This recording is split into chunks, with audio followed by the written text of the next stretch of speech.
மூன்றாம் திருவந்தாதியில் கீழே 20 பாசுரங்கள் பார்த்தோம். இந்த 20வது பாசுரத்தில் எம்பெருமானுடைய பெருமைகளை பேசுவதற்கு மிகப்பெரிய ஞானிகளால் தான் முடியும் அப்படின்னு முதல்ல சொன்னார். ஆனால் இப்போ அடுத்ததாக 21வது பாசுரத்தில் என்ன சொல்கிறாருனாக்கா, யாரால் வேணும்னாலும் பேசிவிடலாம். யார் எவ்வளவு பேசுகிறார்களோ அவ்வளவாக பகவான் தன்னை அமைத்து கொள்ளுகிறான். அந்த அளவுக்கு அவன் கீழே இறங்கி வரான் அப்படின்னு சொல்கிறான். நமக்கு பேச சக்தி இல்லையேன்னு சொல்லிட்டு பேசாத இருந்துடக்கூடாது. எனக்கு என்ன யோகியத்தைன்னு விலைக்கு போகிறதுக்கு ஒரு ஷாக்கா வச்சுடக்கூடாது. அத்தை பேசுவார், எவ்வளவு பேசுவர் அவ்வளவே அப்படின்றார் அடுத்த பாட்டில். யார் யார் எவ்வளவு பேசுகிறாளோ அதுக்குள்ளே அவன் அடக்கி விடுவான். ஆளவந்தார் ஸ்தோத்திர ரத்தனம்னு ஒரு கிரந்தம் பண்ணியிருக்கார். ஆளவந்தார் என்கிற ஆச்சாரியர், ராமானுஜருடைய ஆச்சாரியர் அவர். அதில் முதல்ல என்ன சொன்னார்னா, பகவானை ஸ்தோத்திரம் பண்ணுறதுக்கு எனக்கு என்ன தகுதி? நிச்சயமாக பகவானை ஸ்தோத்திரம் பண்ணுற அளவுக்கு எனக்கு தகுதியே கிடையாது. அதனால் நான் ஸ்தோத்திரம் பண்ண போகிறதில்லை அப்படின்னார். அப்புறம் யோஜனை பண்ணினார், பகவானை ஸ்தோத்திரம் பண்ணணும்னா ஒன்றும் வேதம் ஸ்தோத்திரம் பண்ணலாம். ஏன்னா அதுக்கு அபௌருஷேயம்னு பேர், அதுக்கு அவ்வளோ பெரிய சக்தி உண்டு. இல்லை பிரம்மான்னா நிறைய ஞானமுடையவன் அர்த்தம். அதாவது இந்த உலகத்தில் இருப்பவர்கள் என்று எடுத்துக்கொண்டோமானால் மிக அதிகமான ஞானன்றது பிரம்மாவுக்கு தான் இருக்கான். அதுக்கப்புறம் தான் பிரம்மாவுக்கு அடுத்தபடியாக ருத்ரன், ருத்ரனுக்கு அடுத்தபடியாக இந்திரன், அப்புறம் இந்திரனுக்கு அடுத்தபடியாக தேவர்கள், தேவர்களுக்கு அடுத்தபடியாக மனிதர்கள் எல்லாம் கீழே குறைஞ்சுட்டே வருது ஞானம். மனிதர்கள், மனிதர்களுக்கு கீழே விலங்குகள், விலங்குகளுக்கு கீழே ஸ்தாவரங்கள் என்று இப்படி அறிவு குறைந்து கொண்டே வருகிறது. அப்போ அறிவில் மிக்கவன் என்று சொன்னால் ரொம்ப உயர்ந்த அறிவு பிரம்மாவுக்குத்தான் உண்டு. அப்போ ஒன்று பகவானை ஸ்தோத்திரம் பண்ணணும்னா ஒன்று பிரம்மா ஸ்தோத்திரம் பண்ணணும், இல்லை வேத புருஷன் அவன் ஸ்தோத்திரம் பண்ணணும். எனக்கு எங்கே தகுதி அப்படின்னு சொன்னார் ஆளவந்தார். சொன்னவர் அப்புறம் கொஞ்சம் யோஜனை பண்ணிட்டு என்ன சொன்னார் தெரியுமா? நான் ஸ்தோத்திரம் நானே பண்ண போகிறேன்னு. யத்வா ஸ்ரமாவதி யதாமதி வா பியசக்தா ஸ்தௌம் ஏவமேவ கலு அப்படின்னு சொன்னார். அவனை ஸ்தோத்திரம் பண்ணத்தான் போகிறேன். எனக்கு யதாமதி, எனக்கு எவ்வளவு முடியுமோ, யதா சக்தி, எனக்கு எவ்வளவு சக்தி இருக்கோ அவ்வளோ நான் ஸ்தோத்திரம் பண்ணுறேன்னு. பின்ன இப்போ நீ சொன்னீரே வேதமோ பிரம்மாவோ தான் ஸ்தோத்திரம் பண்ணணும், நமக்கு தகுதி இல்லைன்னு சொன்னீரே அப்படின்னு சொன்னால், இப்போ வேதமோ பிரம்மாவோ ஸ்தோத்திரம் பண்ணினா பகவானை முழுக்க ஸ்தோத்திரம் பண்ணிட முடியுமா? அவளாலேயும் முடிய போகிறதில்லை. பகவானுடைய பெருமை என்று பார்க்கிற பொழுது வேதமே ஸ்தோத்திரம் பண்ணினாலும் பிரம்மாவே ஸ்தோத்திரம் பண்ணினாலும் பகவானுடைய பெருமை அவர்களுடைய வாக்கில் முழுவதும் வந்துவிட போவதில்லை. ஏன்னா அதை காட்டிலும் பகவானுடைய பெருமை எவ்வளவோ அதிகம். அப்போது பகவானை முழுவதுமாக ஸ்தோத்திரம் பண்ண முடியவில்லை என்கிறது எனக்கு மட்டும் இல்லையே, பிரம்மாவுக்கும் வேதத்துக்கும் கூட அதே கதை தான். அப்படி இருக்கிற பொழுது நான் ஸ்தோத்திரம் பண்ணால் என்ன தப்பு அப்படின்னு சொல்லிட்டு அதுக்கு ஒரு அழகான உதாரணம் ஒன்று சொன்னேன். என்ன சொன்னார்னா, வேதா சதுர்முக முகாச்ச மகார்ணவாந்தா கோமஜ்ஜதோஹோ அணுகுல அச்சலையோகோ விசேஷான்னு. ஒரு பெரிய சமுத்திரம், அந்த சமுத்திரத்தில் போய் ஒரு மலை விழுந்ததுன்னா என்ன ஆகும்னு கேட்டார். என்ன ஆகும்? முழுகி போடும், மலையே முழுகி போடும் சமுத்திரத்தில் விழுந்ததுன்னா. சரி, அது சொன்னார். சரி, ஒரு சின்ன கல் விழுந்தால் என்ன ஆகும்னு கேட்டார். அதுவும் முழுகி தான் போடும். இப்போ முழுகி போகிறதுல கல்லுக்கு மலைக்கும் என்ன வித்தியாசம்?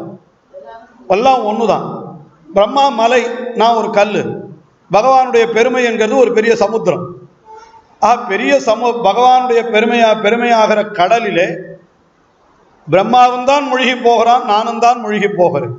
அப்படி இருக்கிற பொழுது நான் பிரம்மா ஸ்தோத்திரம் பண்ணுறான், நான் ஏன் ஸ்தோத்திரம் பண்ணக்கூடாது? நானும் தான் பண்ணுறேன்றார்.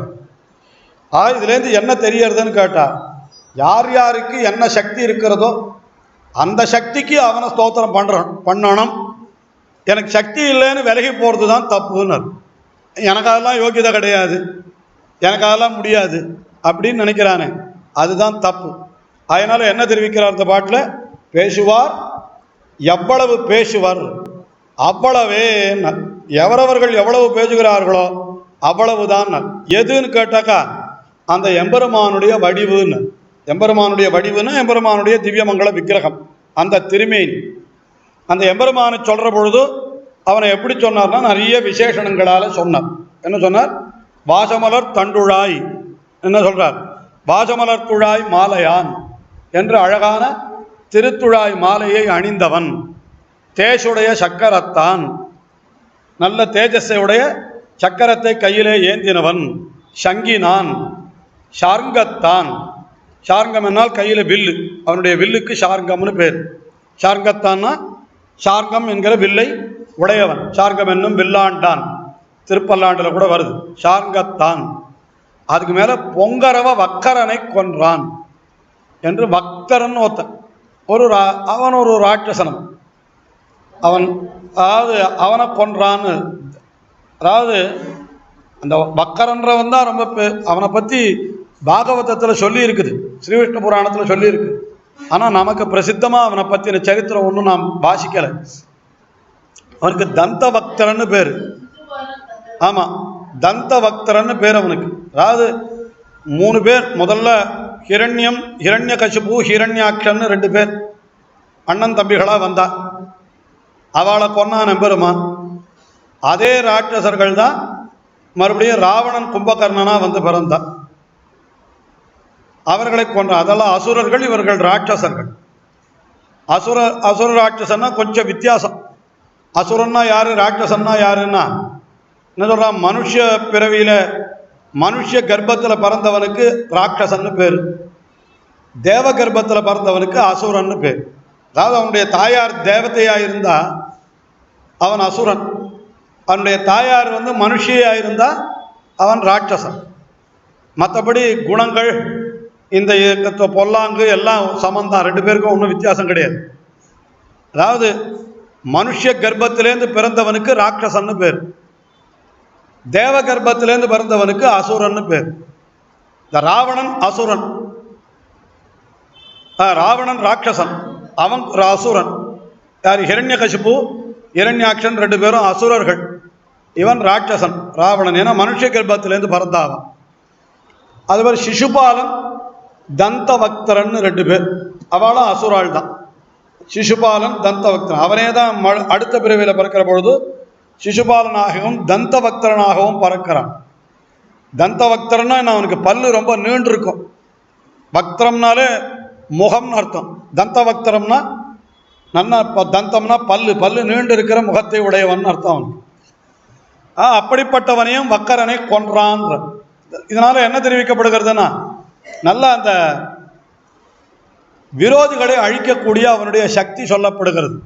இப்போ அவனை வர்ணிக்க முடியாதுன்னு சொன்ன ஆழ்வாரு, பேயாழ்வாரு, அவனை எவ்வளவு வர்ணிச்சார் பாருங்க. இந்த இடத்துல வாசமலர் துழாய் மாலையான் என்று திருத்துழாய் மாலையை வர்ணிக்கிறார். தேசுடைய சக்கரத்தான்னு சொல்றார், சங்கினான்னு சொல்றார், ஷார்ங்கத்தான்னு சொல்றார். பொங்கரவ வக்கரனை கொன்றான் வடிவு. அந்த வடிவு பேசுவார், எவ்வளவு பேசுவர் அவ்வளவே என்று அவனை பற்றி அப்படி சொன்னார். அடுத்தது 22வது பாட்டு என்ன தெரிவிக்கிறார்னா, எம்பெருமானை எப்பொழுதும் நாம் ஸ்தோத்திரம் பண்ணணும், அவனை நீ மெய்மையே காண விரும்புன்ற. தன்னுடைய நெஞ்சத்தை பார்த்து என்ன சொல்றான்னா, உள்ளபடி அந்த எம்பெருமானை முறை தப்பாமல், அதாவது அவனுடைய அருளாலே அவனை காண நீ விரும்புன்ற. நாம் என்னுடைய முயற்சியாலே நான் செய்கிறேன் என்கிற எண்ணம் எப்பொழுதுமே கூடாது. நாமே எம்பெருமானை ஒருவேளை காணக்கூடிய வாய்ப்பு கிடைத்தாலும், ஏதோ நான் அவ்வளவு தவம் பண்ணினேன், அவ்வளவு பூஜை பண்ணினேன், அதனால தான் எம்பெருமானை கண்டேன்னு சொல்லக்கூடாது. அவன் உங்களை பேரில் அருள் கொண்டிருந்தான், அதனால் அவன் தன்னை கொண்டு வந்து காட்டினான், அப்படித்தான் நினைக்கணும். அதைத்தான் சொல்கிறார் இந்த இடத்துல. என்ன சொல்கிறாருன்னா, அந்த எம்பெருமான் எப்படிப்பட்டவன் என்றால், வடிவார் முடிகோட்டி வானவர்கள் நாளும் கடியார் மலர் தூவி காணும்படியானை நெஞ்சமே செம்மையால் உள்ளுருகி செவ்வனே மெய்மையே காண விரும்பு அப்படின்னு சொல்ற. நம்முடைய நெஞ்சத்தை பார்த்து சொல்ற, நெஞ்சமே நீ அந்த எம்பெருமானை காண விரும்புன்னு. எப்படி காண விரும்புன்னா, செம்மையால் உள்ளுருகின்னு. செம்மையால்னா நேர்மை, அதாவது உள்ளுருகிறதுனா எம்பெருமானை நினைக்கச்ச அப்படியே கண்ணில் ஜலம் வரணும், அந்த அளவுக்கு பிரீத்தி இருக்கணும் நமக்கு. அதனால தான். ஆனால் சில பேர் என்ன பண்ணுவான், வெறுமையான இருக்கா மாதிரி வேஷம் போடுவான். அதனால தான் செம்மையால் உள்ளுருகினர். செம்மையால் உள்ளுருகினா உண்மையாகவே அவனிடத்தில் ஈடுபாடு காரணமாக கண்ணீர் பெருகணும். செம்மையால் உள்ளுருகி செவ்வனே என்றால் முறையில், சரியான முறையில். அது என்ன முறை என்னால் அவனுடைய அருளாலே அவனை பெற வேண்டும் என்கிற முறையிலே அவனை மெய்மையே உள்ளபடியே நெஞ்சமே நீ காண விரும்பு. ஏன்னா அந்த எம்பெருமான் எப்படிப்பட்டவன் என்றால், வானவர்கள், அதாவது பரமபதத்தில் இருக்கக்கூடிய நித்திய சூரிகள் இருக்காளே, அவள்லாம் என்ன பண்ணுவாளாம், தங்களுடைய வடிவார் முடி கோட்டின்னு தங்களுடைய முடி அது அப்படியே தலையால் வணங்குறாள். கோட்டின்னா வணங்கின்னு அர்த்தம். சாய்த்து, முடி கோட்டி என்னால் முடியை சாய்த்துன்னு அர்த்தம். வடிவு ஆர்ந்த முடி. எம்பெருமானை வணங்குகின்றவர்களுடைய முடியை வர்ணிக்கிறார். பரமபதத்தில் இருக்கிற நித்திய சூரிகள் தங்களுடைய கிரீட்டங்களை சாய்த்து எம்பெருமானை வணங்குகிறார்கள் தலையாலே. அப்புறம் நாளும் கடியார் மலர் தூவி, நாளும் என்னால் ஒவ்வொரு நிமிஷமும் ஒவ்வொரு நாளும் எம்பெருமானுடைய திருவடிகளிலே புஷ்பங்களை தூவுகிறார்கள் அந்த வானவர்கள்.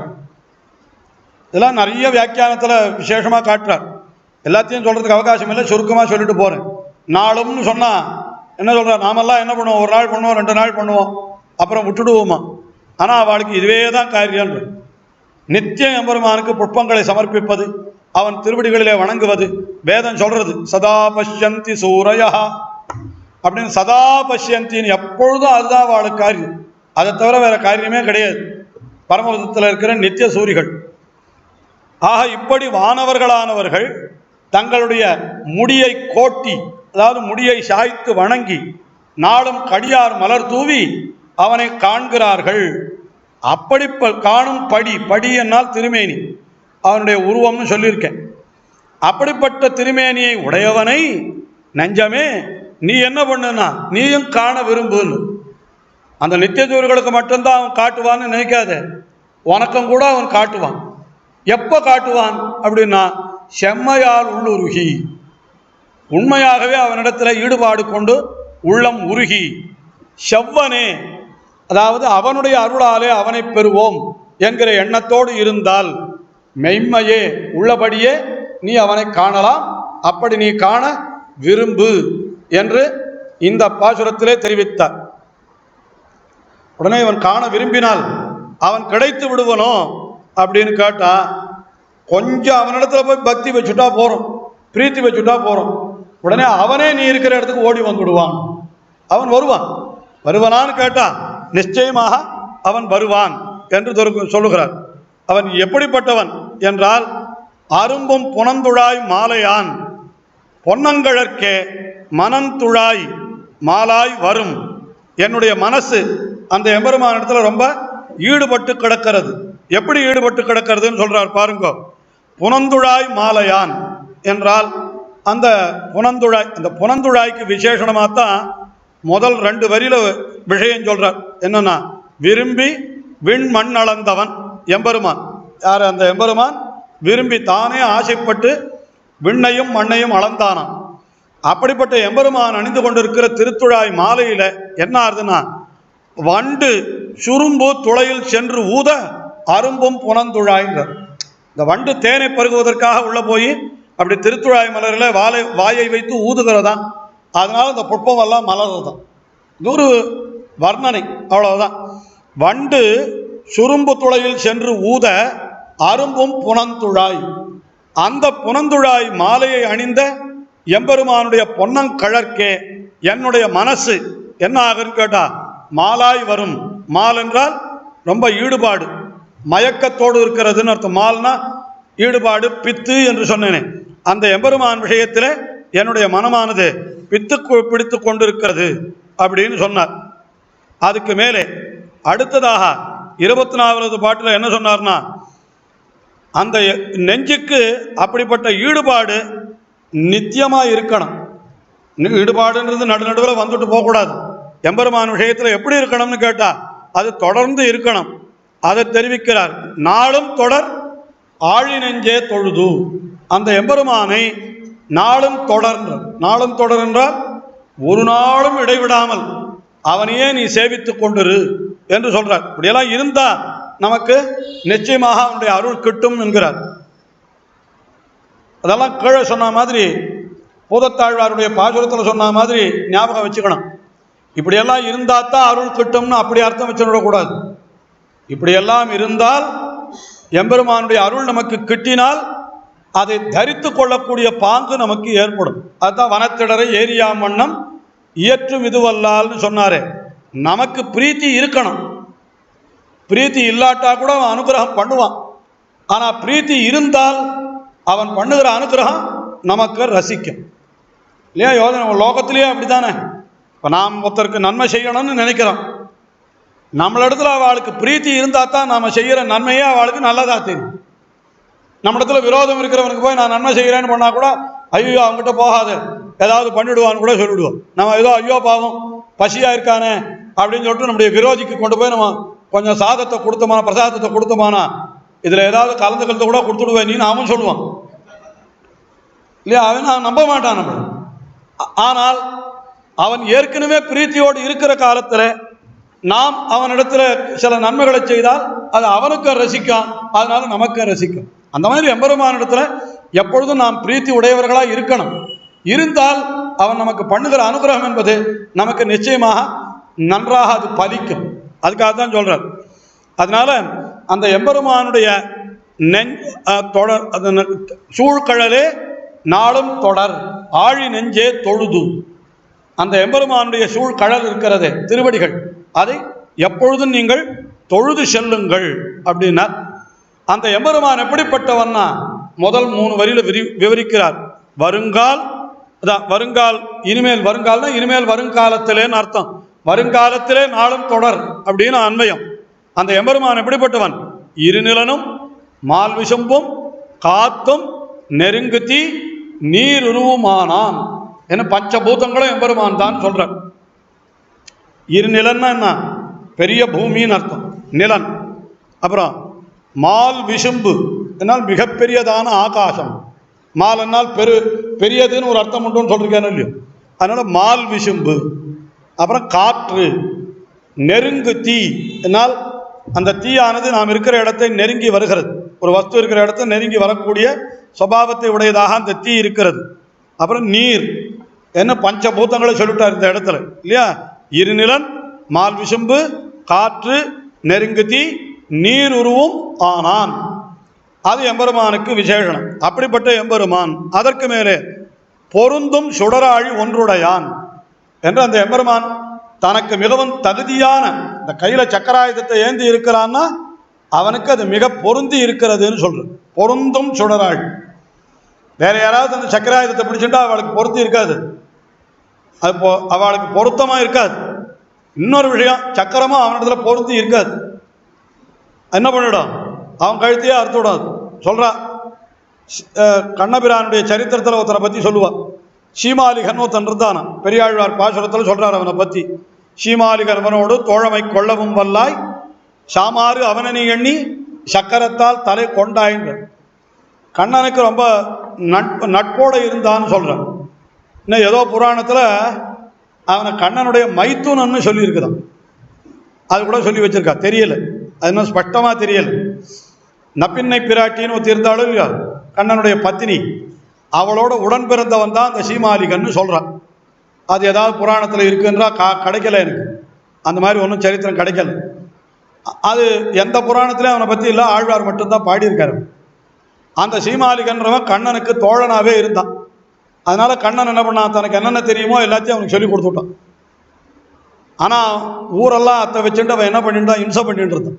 இந்த சீமாலிகன்றவன் கண்ணனுக்கு தோழனை தவிர அவன் என்ன பண்ணினான், எல்லாரையும் அடர்த்து ஏதோ சில காரியங்களை பண்ணிட்டு இருந்தான். கண்ணனுக்கே பெரிய தலைவேதனையாக போச்சு. என்னடா இது, இவனை போய் தோழன்னு வச்சுட்டு இருக்கவே, இவன் ஊரெல்லாம் ஹிம்சை பண்ணுறானேன்னு நினச்சிட்டு இருந்தான். ஆனால் அவனை கொல்லவும் முடியாது, ஏன்னா தோழனாக போயிட்டான். அப்போ ஒரு நாள் அவன் போகாத வேலை எல்லாத்தையும் சொல்லிக் கொடுத்தேன், இந்த சக்கராயுதம் எப்படி பிரயோகம் பண்ணுறது எனக்கு சொல்லிக் கொடுக்கவே இல்லையே அப்படின்னு கேட்டானா கண்ணனை பார்த்து. அது கண்ணன் சொன்னானா, இந்த சக்கராயுதம் உனக்கெல்லாம் பொருந்தாது, அது எனக்கு மட்டும்தான் பொருந்தி இருக்கக்கூடிய ஆயுதம், அது உனக்கு நான் சொல்லித்தர முடியாதுன்னு சொன்னேன். அதெல்லாம் முடியாத ஒரு விஷயம் உண்டான்னா எதுவாக இருந்தாலும் நான் கற்றுப்பேன், எனக்கு நீ சொல்லிக் கொடு அப்படின்னு அந்த சீமாலிகன் கேட்டான். சரி இதான் சமயம்னு பார்த்தான் கண்ணன். என்ன பண்ணான், அந்த சக்கராயுதத்தை அப்படி சுழற்றினான். அப்படி சுழற்றி எரிந்து விட்டு மறுபடியும் அது அவனிடத்திலே வருது. அப்படி கையை பிடித்தான், அவனுடைய கையில் வந்து நின்றது. பார், இதான் பெரிய விஷயம் இல்லை, இதுதான் அந்த பூமரேங் சொல்கிறாள். சக்கராயுதன்றது அந்த சிஸ்டமில் ஒர்க் பண்ணுறது, அவ்வளோதான், வேறு ஒன்றும் இல்லை. அப்படி எரிந்தால் மறுபடியும் அவனிடத்திலே திரும்பி வந்துடுறது. அந்த மாதிரி அவன் சொன்னான். சொன்ன உடனே இவ்வளவு தானே கொண்டா அப்படின்னா, அப்படி எடுத்து நானும் சுழட்டுறேன் பாருன்னு இப்படி வேகமாக சுழட்டினான். அவன் என்ன பண்ணினா தெரியாத கழுத்துக்கு பக்கத்திலே வச்சுட்டு சுழட்டிட்டான். அவன் கழுத்தையே அறுத்து கொடுத்தது. யார்? சீமாலிகன். சுழற்ற பொழுது எப்படி வச்சுட்டு சுழட்டணும்னு தெரிஞ்சுக்கல. இப்படி கையில் வச்சுட்டு இப்படி சுழட்டினான், கழுத்தையே விட்டு எடுத்தது. சீமாலிகன் போயிட்டான், அவ்வளவுதான். சரி, அவனே அவன் கழுத்தை அறுத்துண்டான்னு பழி அவன் தள்ளியே போட்டுட்டு கண்ணன் போயிட்டான். சீமாலிகன் அவனோடு தோழமை கொள்ளவும் வல்லாய், சாமாறு அவனி எண்ணி சக்கரத்தால் தலை கொண்டாய். அதனால என்ன தெரியுது? ஆமாறு அரியம் பிரானே அணியரங்கத்தே கடந்தாய் என்று பெரியாழ்வாருடைய பாசுரம். அதனால சக்கரை யாருக்கு பொருந்தும் அப்படின்னா, பொருந்தும் சுடராழி ஒன்று உடையான் என்று அந்த கண்ணனை சொல்றாரு. அப்படிப்பட்டவனுடைய சூழ்களே வருங்கால், இனிமேல் வருங்காலத்திலே நாளும் தொடர் ஆழி நெஞ்சே தொழுது, நாளும் தொழுது தொடர், அந்த திருவடிகளையே எப்பொழுதும் நீ சேவித்து கொண்டிரு அப்படின்னு சொல்ற தம்முடைய நெஞ்சை பார்த்து. அதுக்கு மேலே என்ன சொல்றாருன்னா, அந்த எம்பெருமானை தொழுதால் மிகவும் சிறந்ததுன்னு சொல்றார். அதை விட வேற சிறந்த காரியம் வேற கிடையவே கிடையாது. என்ன சொல்றாருன்னா, அந்த எம்பெருமானை தொழுதால் பழுது உண்டேன்னு. அந்த எம்பெருமானை சேவித்தால் அதனால ஏதாவது கெடுதல் வருமானா? வரவே வராது. இப்போ இப்படி கூட சொல்லலாமோ இல்லையோ, பகவானை சேவி சேவின்னு சொல்றாரு சுவாமி, சேவிச்சா நிச்சயமா நல்லது நடக்குமா அப்படின்னு கேட்டார். உடனே பதில் சொல்றார், பா நல்லது நடக்கனால கெட்டது ஒன்றும் நடக்காதோ இல்லையோ, அதுக்காகவாவது சேவியேன்னு. இல்லை சேவிச்சா ஒன்றும் தலை இடி விழுந்துடாத, பகவானை சேவித்து விட்டால் ஒன்றும் தலையில் இடி விழுந்துடாத. இப்போ கூட சொல்கிறா, பகவான் ஒருத்தன் இருக்கானா, அவனுக்கு என்னத்துக்கு பூஜை பண்ணணும் அப்படின்னு சொன்னான். உடனே என்ன சொல்கிறா, இந்த மாதிரிலாம் நல்ல காரியங்கள் பண்ணலைன்னா நீ நரகத்துக்கு போவேன்னு சாஸ்திரத்தில் எழுதி வச்சிருக்கிறதே அப்படின்னு ஒரு வார்த்தையை சொன்னால், உடனே நாஸ்திகர்கள் என்ன சொல்கிறா, நரகத்தை நீ போய் பார்த்தியா? நரகத்துக்கு போனவா யாராவது நரகத்தில் போய் இப்படி அவஸ்தைப்பட்டான்னு நீ கண்ணால் பார்த்துருக்கியா? எதுக்கு எல்லாத்தையும் பொல்லாத்தையும் சொல்கிறேன் அப்படின்னு கேட்கிறாள். அவளுக்கு ஒரு யுக்திவாதம் ஒன்று சொல்கிறான். யுக்தி வெறும் ஒரு வாதத்துக்கு ஒன்று சொல்கிறான். இப்போ ஒரு விஷயம் சொல்கிறேன் கேளு. இப்போ நரகத்துக்கு அதாவது தவறு செய்தால் நரகத்துக்கு போவார்கள் அப்படின்னு சாஸ்திரத்தில் எழுதி வச்சிருக்கா. நல்ல காரியம் பண்ணினா சொர்க்கத்துக்கு போவான்னு எழுதி வச்சிருக்கா. இப்போ நான் என்ன சொல்கிறேன், சாஸ்திரம் பொய்ன்னே வச்சுக்கோ, அதை பற்றி எனக்கு ஒன்றும் ஆட்சேபணம் இல்லை. அப்போ இது நல்ல காரியம் கெட்ட காரியத்தை பற்றி விசாரமே பட வேண்டாம். ஒருவேளை சாஸ்திரம் மெய்யா இருந்து கொடுத்துன்னு வச்சுக்கோ, அப்போ என்ன ஆகும்? தப்பு காரியம் பண்ணி நின்று நரகத்துக்கு தானே போவேன். அதனால நான் என்ன சொல்கிறேன்னா, இருக்கிற காலத்தில் நீ நல்ல காரியத்தை பண்ணினா உலகத்தில் இருக்கிறவனும் இவன் நல்ல காரியம் பண்ணினான்னு உன்னை எல்லாரும் கொண்டாட போகிறான். ஒருவேளை சாஸ்திரம் உண்மையாக இருந்ததுன்னா உனக்கு நல்லதும் நடக்கலாம்.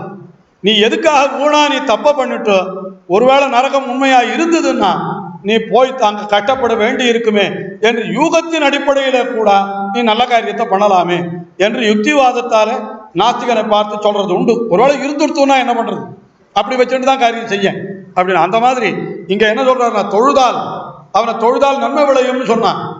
நன்மை நிச்சயமாக விளையுமா அப்படின்னு கேட்டா, நிச்சயமாக நன்மை விளையிறதா இல்லையோ, கட்டது ஒன்றும் உண்டாகாது, கவலையே படாது. தொழுதால் பழுது உண்டேன்னு. தொழுதா என்ன குறைஞ்சி போயிடும்? என்ன பழுது உண்டோ? ஒரு பழுதும் கிடையாது. அதனால நீங்க என்ன பண்ணுங்க, தூணீர் உலகம் முழுது உண்டு மொய்குழலால் ஆய்ச்சி விழுது உண்ட வாயானை மால்விடையேழ் செத்தானை வானவர்க்கும் சேயானை நெஞ்சே தொழுதால் பழுது உண்டே. அவனை நெஞ்சே அவனை சிறந்து தொழுதால், நன்றாக அவனை தொழுதால் பழுது உண்டே, ஒரு பொழுதும் கிடையாது. அவன் எப்படிப்பட்டவன் எம்பெருமான் என்றால், ஆபத்து வரும்பொழுது காப்பவன். ஆபத்து வரும்பொழுது காப்பவன்றதுக்கு என்ன சொல்றார் பாருங்க, தூணீர் உலகம் முழுதும் உண்டு. உலகத்தையெல்லாம் உண்டான். ஆனால் இன்னொரு அர்த்தம் சொல்றார், உலகத்தையெல்லாம் உண்ட பொழுது கூட அவனுக்கு திருப்தி உண்டாகலையா. அதனால என்ன பண்ணான்னு கேட்டா, ஆய்ச்சி விழுதுண்ட வாயான். ஆய்ச்சி வைத்த விழுது, விழுதுனாக்க வெண்ணெய்க்கு பேர். விழுதுன்னா நெய் அல்லது வெண்ணெய்.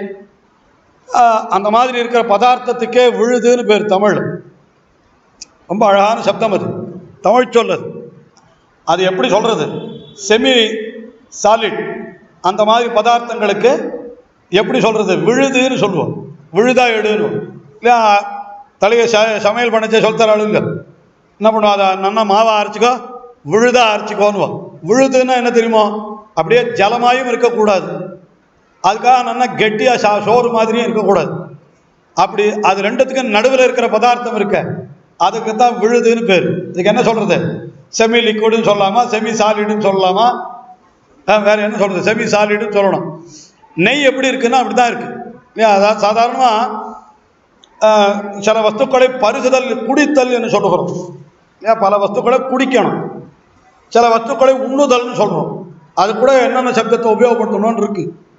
சோற்றை உண்டான்னு தான் சொல்லணும், சோற்றை பருகினான்னு சொல்லக்கூடாது. அதே மாதிரி பாலை பருகினான்னு தான் சொல்லணுமே தவிர பாலை உண்டான்னு சொல்லக்கூடாது. ஏன்னா உண்ணுதல் என்கிறது திருட பதார்த்தத்துக்கும், பருகுதல் என்கிறது திரவ பதார்த்தத்திற்கும் வச்சிருக்கா. இது ரெண்டுத்துக்கு நடுவில் ஒரு பதார்த்தம் இருக்கு, அதுதான் இப்போ சொன்ன பதார்த்தம் விழுது. அதை எப்படின்னா நக்கி தான் சாப்பிடணும். அது உண்ணுதலும் கிடையாது, பருகுதலும் கிடையாது, அதுக்கு நக்குதல்னே பேர். அது சம்ஸ்கிருதத்தில் அதுக்காகத்தான் என்ன பண்ணிட்டான்னா அந்த மாதிரி மருந்து கொடுப்பா பழைய நாளில். அந்த மருந்துக்கு என்ன பேர் வச்சிருப்பான்னா லேகியம்னு பேர் வச்சிருப்பான்.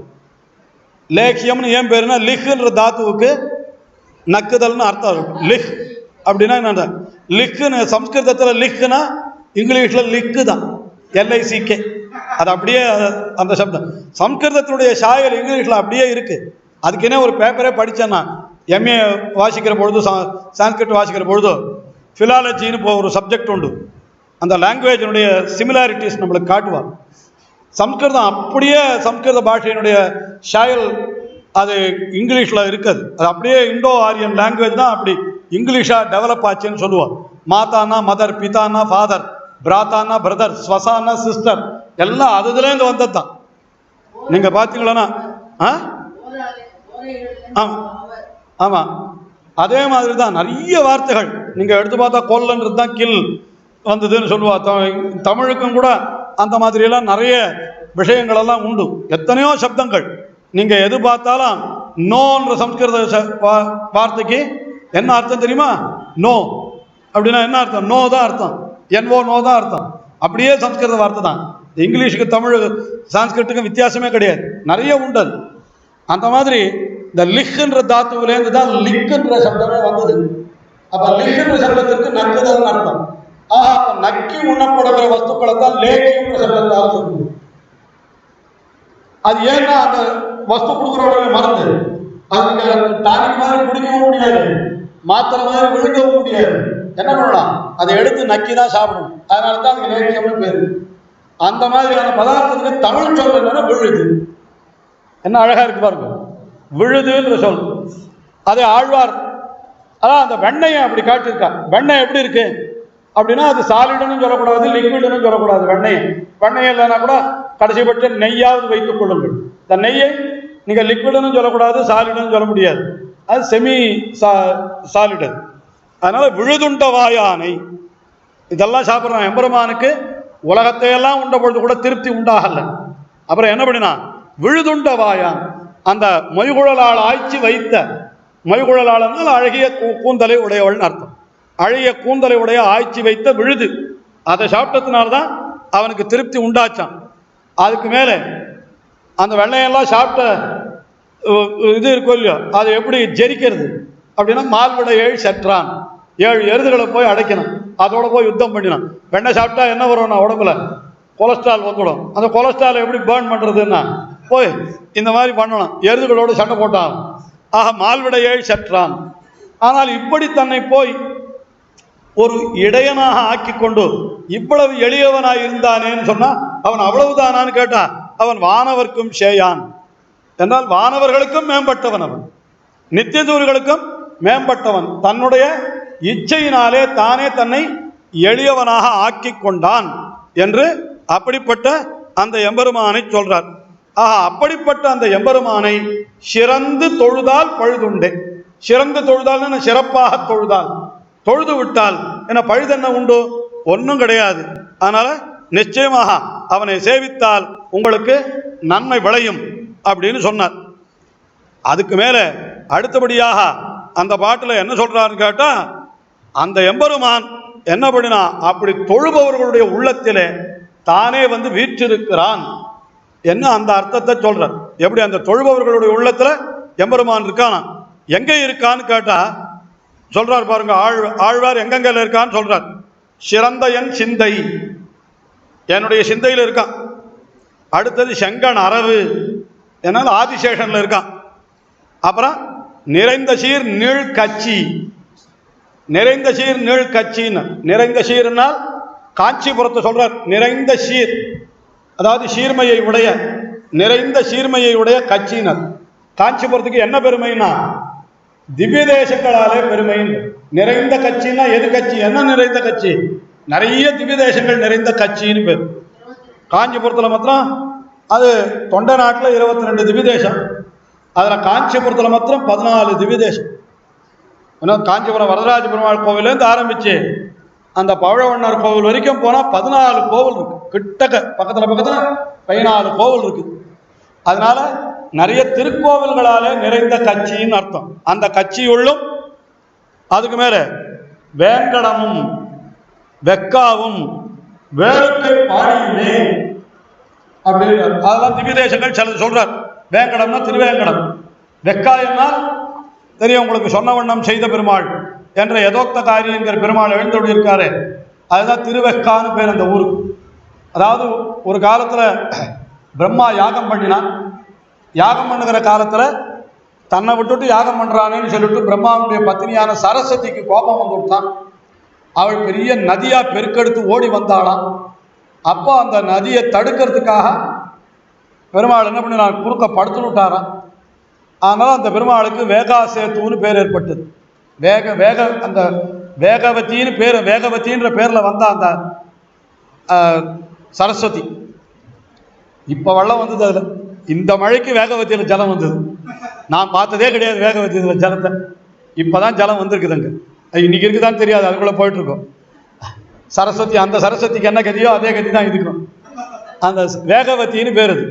அந்த வேகவதி நதியினுடைய வேகத்தை அணையாக நின்று தடுத்தார் பெருமாள் என்கிறபடியினாலே அந்த பெருமாளுக்கு வேகாசேத்துன்னு பேர் ஏற்பட்டு அதுதான் தமிழ்ல வெக்கா என்று மருவி விட்டதுன்னு சொல்றோம். அதனால அப்படிப்பட்ட வெக்காவும் வேளுக்கை பாடியுமே அவர் என்ன தாம் கடவார் தன் குழாயார். அதை கடவார்னா அதை கடந்து போக மாட்டார், இந்த இடங்களை எல்லாம் கடந்து போக மாட்டார். இதுக்கு இன்னொரு அர்த்தம் சொல்றார். என்ன சொல்றாருன்னா, நிறைந்த சீர் நீழ்கட்சி உள்ளும் வேங்கடமும் வெக்காவும் வேளுக்கை பாடியுமே உறைந்தது. அங்க வெறுமை இருக்கிற மட்டும்தான். ஆனால் சிறந்தவன் சிந்தையில அவர் தாம் கடவார், எழுந்து போகவே மாட்டார், எப்பொழுதும் என்னுடைய நெஞ்சத்திலேயே அவர் குடிகொண்டிருப்பார் என்று அவனை சொல்றார். அப்படிப்பட்ட எம்பெருமான் என்ன பண்றான், நமக்காக இவ்வளவு காரியம் பண்றான். நாம் இருக்கிற இடத்துல அருகிலே வந்து அவன் கோயில் கொள்ளுகிறான். எங்க வேங்கடம், வெக்கா, வேளுக்கை பாடி. வேளுக்கை பாடினா அதுவும் ஒரு திவ்ய தேசம் தான். நான் கீழ்பாட்டில் சொல்ல மறந்துட்டேன். திருவேளுக்கைன்னு ஒரு திவ்ய தேசம். அங்கேயே பக்கத்தில் யதோத்தகாரி சன்னதிக்கு எதிர்வாடையில் இருக்கும், சேவித்திருப்பீர்கள். இப்போ எல்லாம் 108 திவ்ய தேசம் எல்லாரும் போயிட்டு வந்துடுறாள், ஒன்றும் சுலபமாக போயிடுது. ஆஹா, வேளுக்கைன்னு ஒரு திவ்ய தேசம் இருக்கு. வேள் இருக்கை என்று நரசிம்ம கஷேத்திரமாக, அதாவது நரசிங்கனாக எழுந்தருளியிருக்கிறான் எம்பெருமான். அது ரொம்ப சின்ன கோவில் தான் அது, வேளுக்கை. அந்த திவ்யதேசத்தையும் பாடினார். இப்படி திவ்யதேசத்துலலாம் இருக்கான். அப்படிப்பட்ட எம்பெருமானை நாளும் அடைந்தவர்களிலே யார் துயர் உழந்தார், யார் துன்புற்றார், ஆண்டையார். துன்புற்றார் ஆண்டையார். ஆரே துயர் உழந்தார்னா எம்பெருமானை வணங்கினவர்கள துயருற்றவர்கள் ஒருத்தரும் கிடையாது. துன்புற்றார் ஆண்டையார்னா எம்பெருமான் வணங்கினத்தினால துன்புற்றவர்கள் எங்கே எந்த இடத்துல இருக்கிறார்கள், ஆண்டையார்னா எந்த இடத்துல இருக்கிறார்கள் அப்படின்னு கேட்கிறார். எம்பெருமான வணங்கினவாளுக்கு துன்பம் கிடையாதுன்ற அப்படி ஒன்றும் காணுமே. எம்பெருமான வணங்கினவா துன்பமே அடையிறது இல்லையா, எல்லாரும் தான் துன்பத்தை அடையிறா அப்படின்னு சொன்னா அதுக்கு ஒரு அர்த்தம் சொல்றான். எல்லாம் நம்புவாளா மாட்டாளான்றது எனக்கு தெரியாது. ஆனால் ஆச்சாரியர்கள் சொல்லியிருக்கிற அர்த்தம் இது என்னன்னு கேட்டால், இதெல்லாம் சின்ன துன்பம். இது எதுக்காக இதையெல்லாம் கொடுக்குறான்னு கேட்டால், இதிலேருந்து நீங்கள் விடுபட்டு அவனை அடையணுன்ற எண்ணம் ஏற்படணும். அதுக்கு தான் இந்த துன்பத்தை கொடுக்குறான். ரொம்ப சௌக்கியமாக இங்கேயே வச்சுட்டா என்ன சொல்லுவான் எல்லாரும், நான் இங்கேயே இருந்துடுறேன்னு. இங்கேயே இருந்துடுறேன்னு எதுக்கு என்னை தொந்தரவு பண்ணுறேன்? இந்த பத்திரிக்கையில் ஏதோ ஒரு ஜோக் ஒன்று படித்தேன். ஒரு பையன் ஒன்றும் ஒரு வேலையும் செய்யாத வெட்டியாக உட்காந்துருத்தான். மோட்டு வேலையை பார்த்துட்டு ஈஸி சேரில் உட்காந்துதான்னு வச்சுப்பான். இல்லை ஏதோ டிவியை பார்த்துட்டு உட்காந்துருந்தான். உடனே அவனை போய் பார்த்தான், என்னடா இது படிக்க வேண்டிய வேலையில் படிக்காமல் இப்படி உட்காந்து இருக்கிய, போனா வெட்டி போது போக்குறிய அப்படின்னாலாம். இப்போ நான் படித்து என்ன பண்ணணும்? நான் படித்தா தானடா நிறைய பெரிய உத்தியோகம் கிடைக்கும். உத்தியோகம் கிடைச்சி என்ன பண்ணலாம்? உத்தியோகத்துக்கு போனால் தானே நல்லா சம்பளம் கிடைக்கும். சம்பளம் கிடைச்சா தானே நிறைய சம்பாதிக்கலாம். சம்பாதிச்சு என்ன பண்ணலாம்? அப்போ தான் ஆயா உட்காந்துருக்கலாம் நம்ம பாட்டுக்கு. அப்படி அதை தான் இப்போவே பண்ணிட்டு இருக்கேன்னு எதுக்கு தொந்தரவு பண்ணுறேன்னு நான். இது சாதாரண ஜோக். இது அது நீ இவ்வளோ கஷ்டப்பட்டு பண்ணுறது நான் இப்போவே பண்ணி ஆயா சௌக்கியமாக ஜாலியாக தானே நான் இருக்கேன். உன்னை யார் என்னை வந்து தொந்தரவு பண்ண சொன்னாங்க? அப்போ எல்லாம் சௌக்கியமாக இருக்கிறதுக்கு தான் இத்தனையும் பண்ணுறதுன்னா, நான் இப்போ சௌக்கியமாகவே இருக்கேன்னு சொல்லிட்டா என்ன பண்ண முடியும்? ஒன்றும் பண்ண முடியாது. ஆனால் ஒரு விஷயம் என்னன்னா, பகவான் என்ன சொல்கிறான், பரமபதத்துக்கு இப்போ இந்த லோகத்தை ஒருத்தனை வச்சுருக்கான், அவனுக்கு எந்த துன்பமுமே இல்லாத வச்சுருக்கான்னு வச்சுப்பான். தன்னை வணங்கிட்டபடினால அவனுக்கு ஒரு துக்கத்தையுமே கொடுக்கல, நல்லா சௌக்கியமாக இருக்கான். உடனே அவனப்பா இந்த சம்சாரம் ரொம்ப பொல்லாதது, உன்னை பரமபதத்துக்கு அழிச்சுன்னு போகலான்னு நினைக்கிறேன், வரியான்னு கேட்பான். கேட்டான் அவன், என்ன பரமபதத்தில் என்ன விசேஷம் அப்படின்னு கேட்குறான். பரமபதத்தில் வந்தால் ஒரு துக்கமும் கிடையாது, நல்லா சௌக்கியமாக இருக்கலாம். அதான் இங்கேயே தான் இருக்கேன், இப்போ நீ தான் என்ன சௌக்கியமாக தான் வச்சுருக்கேன், இப்போ நான் எதுக்கு பரமபதத்துக்கு வரணும்னு சொல்லிவிடுவான். அதனால் பார்த்தா எம்பெருமான் இவரை இங்கே வச்சா சௌக்கியமாக வைக்கக்கூடாது, வச்சா இங்கேயே இருந்துடுறேன்னு சொல்லிவிடுவான். அதனால அப்பப்போ கொஞ்சம் காட்டிகிட்டே இருப்பான் இந்த சம்சாரத்தினுடைய. அதை கூட காட்டுறது கூட எதுக்குன்னு கேட்டான், தன்னிடத்திலே அழைத்து கொள்வதற்கு. அதற்காகத்தான் அவன் பண்ணுகிறானே தவிர வேறொன்று இல்லை என்ன இப்படி ஒரு அர்த்தம் சொல்கிறான். என்ன சொன்னாலும் நமக்கு தெளிவு உண்டாக போகிறதில்லை, அது வேற விஷயம். இருந்தாலும் அவ சொல்லி வச்சிருக்கா. என்ன சொல்றார், எம்பெருமானை பற்றினவர்களிலே யாரே, அதாவது பாருங்கள், அந்த எம்பெருமானை நாளும் அடைந்து, இந்த பாட்டெல்லாம் கொண்டு அந்த பூட்டு மாதிரி கீழேந்து மேலே போட்டுக்கணும். கடைசி வரியில் இருக்கு பாருங்க, அந்த எம்பெருமானை நாளும் அடைந்து ஆரே துயர் உழந்தார் துன்புற்றார் ஆண்டையார். ஆரே துயர் உழந்தார் ஆண்டையார் துன்புற்றார் அப்படின்னா யார் துயரத்தை அடைந்தார்கள்? எந்த இடத்துல இருப்பவர்கள் துக்கத்தை அடைந்தார்கள்? ஒருத்தரும் கிடையாது. அது எந்த எம்பெருமான்? அவன் எம்பெருமான் எப்படிப்பட்டவன் என்றால், காரே மலிந்த கருங்கடலை நேரே கடைந்தானை என்று, அந்த கடலை நேரே கடைந்தான் அவன். காரணனை, உலகத்திற்கெல்லாம் காரணன், நீரணை மேல் பள்ளி அடைந்தான். அதாவது திருப்பார்கடலிலே அந்த பாம்பாகிற படுக்கையிலே அவன் பள்ளி அடைந்தான். அப்படிப்பட்ட எம்பெருமானை நாளும் அடைந்து யாரே துயர விழுந்தார் யாரே துன்புத்தார் என்று இந்த பாசுரத்தில் அப்படி சொன்னார். அதனால அவன் எப்படிப்பட்டவன்? காரணன். அவனை அடைந்தால் அதுக்கு மேலே நமக்கு துன்பமே கிடையாது அப்படின்னு சொன்னார். ஐயோ, அவன் நமக்காக எவ்வளவு படுகிறான் பாருங்கள். அவனை அடைந்தால் துன்பம் இல்லைன்னு சொல்றீரே, ஆனால் உண்மையா ஒரு விஷயம் தெரியுமா? நம்ம ரட்சிக்கிறதுக்கு அவன் தன்னை துன்பப்படுத்திக் கொள்ளுகிறான். யார்? பகவான்.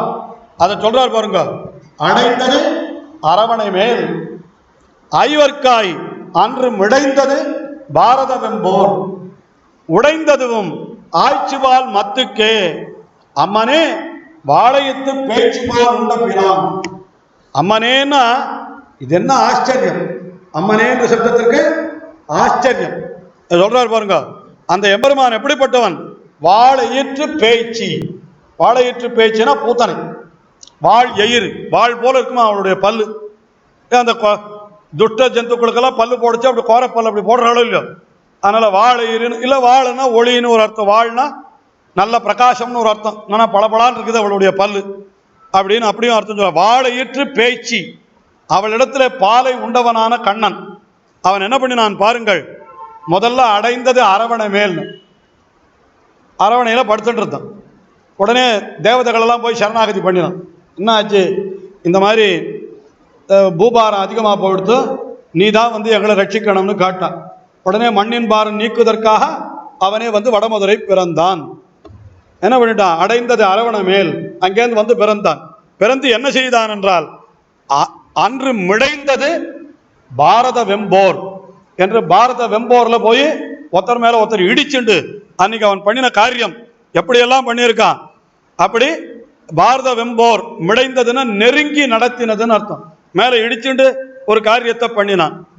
அது மட்டும் இல்லை, கடைசியில் என்னன்னா உடைந்ததுவும் ஆய்ச்சிபால் மத்துக்கே அப்படின்னு. ஆய்ச்சியினுடைய மத்தால போட்டு யசோதை வெண்ண திருடினி அணி பார் உன்னை என்ன பண்ற பாருன்னு மத்தால அடிக்க கையை ஓங்கினாளாம். உடனே கண்ணன் என்ன பண்ணினானா? அஞ்சி நடுங்கினான். உடைந்ததும் ஆய்ச்சிபால் மத்துக்கே. இதெல்லாம் எதுக்காக பண்ணினானா? நமக்காக பண்ணின செயல்கள். எம்பெருமானை மனசுல வச்சுட்டா யார் துன்பப்படுறா? ஆரே துயர் உழந்தார்னு கேட்டாரோ இல்லையோ, இப்ப யார் துயர் உழந்தார்னு சொல்லிவிட்டார். யாரே துயர் உழந்தார்னு அர்த்தம், எம்பெருமானை மனதிலே வைத்துக் கொண்டவர்கள் துன்பப்படல. பின்ன என்னன்னா இவர்களுக்காக எம்பெருமான் அந்த துன்பத்தெல்லாம் அவன் பட்டான். அதை சொல்றார் இந்த பாட்டுல. ரொம்ப அழகான இந்த பாட்டுக்கு வியாக்கியானம் எல்லாம் ரொம்ப அழகா பண்றார். சௌக்கியமா பாம்பு படுக்கையில படுத்துட்டு இருந்தான். இந்த சௌக்கியமா அவனை படுக்க விடலையா யாரும். ஏங்குவான்னு கூப்பிட்டாலும் உடனே என்ன பண்ணினான்? ஐவர்காய் அன்று மிடைந்தது பாரத வெம்போர் என பாரத வெம்போர்ல போய் மொத்த பேரையும் அப்படி ஒரு நெருப்பு பொறி பறக்க பார்த்து அவர்களோடு யுத்தம் பண்ணி, தன்னை இப்படி உடம்புல கவச்சம் கூட போட்டுக்காத அப்படி போய் யுத்தம் பண்ணினான். அங்க இருக்கிறவாள்லாம் எப்படியாவது இவனை அழிக்க முடியுமான்னு எத்தனை ஆயுதங்களை இவன் மேல ஏவினான், எரிந்தார்கள். ஆனா எல்லாவற்றையும் தாங்கி கொண்டான். பார்த்த சாரதி இல்லையா, போய் இன்னைக்கு சேவிச்சா அந்த அம்புப்பட்ட வடுக்கள் எல்லாம் அவனுடைய திருமேனியில தெரியறது. இதான் மிடைந்தது பாரத வெம்போர்னா. இப்ப அந்த பார்த்த சாரதியை போய் சேவிக்கணும். சேவிச்சா அவனுடைய திருமுக மண்டலத்துல எத்தனை பேர் எய்த பானங்கள் எல்லாம் இன்னைக்கு தெரியறது. இதெல்லாம் எதுக்காக? எல்லாம் நமக்காக, நம்ம போன்றவர்களுக்காக அவன் பட்ட சிரமம். அதுக்கு மேலே ஆய்ச்சிபால் மத்திக்கே உடைந்ததுன்னு, அப்படியே பயப்பட்டு உடைந்ததுன்னா பயந்ததுன்னு அர்த்தம், அஞ்சி நடுங்கினது. இன்னும் அழகா வியாக்கியானம் பண்றார் பீஷ்மாதிகள். இது முன்னால நடந்த சரித்திரம் இல்லையா, கிருஷ்ணாவதாரத்தில் முதல்ல நடந்த சரித்திரம். இவர் சொல்றார் வியாக்கியானத்தில், பெரியவாச்சான் பிள்ளை ரொம்ப ரசமா தான் நம்மள வியாக்கியானம் இருக்கு. அது ரொம்ப அழகா என்ன சொல்றாருன்னு கேட்டா, ஐயோ இந்த பீஷ்மாதிகள் எல்லாம் கையில ஒவ்வொருத்தனும் கதையை எடுத்துட்டானே, அதை எடுத்துக்காது இந்த மத்தை எடுத்துட்டு இருந்தா கண்ணனை ஜெயிச்சு விட்டுருக்கலாமேன்னு. மத்தை எடுத்துட்டு இருந்தா கண்ணன் அஞ்சி நடுங்கி இருப்பான். அவர் கதையை எடுத்துட்டார், அவர் கடைசியில் நடுங்கினார். அவர் தான் எடுத்துட்டவர் தான் நடுங்கினார், இவர் நடுங்கல்ல.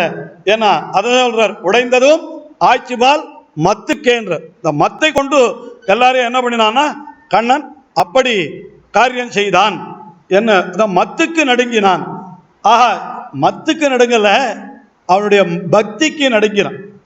பீஷ்மாதிகள் அவளுக்கு உள்ளுக்குள்ள பக்தி இருந்தாலும் அந்த யுத்தத்தில் வந்த பிற்பாடு யுத்தத்தையே தர்மமா வைத்துக் கொண்டு விட்டார்கள்.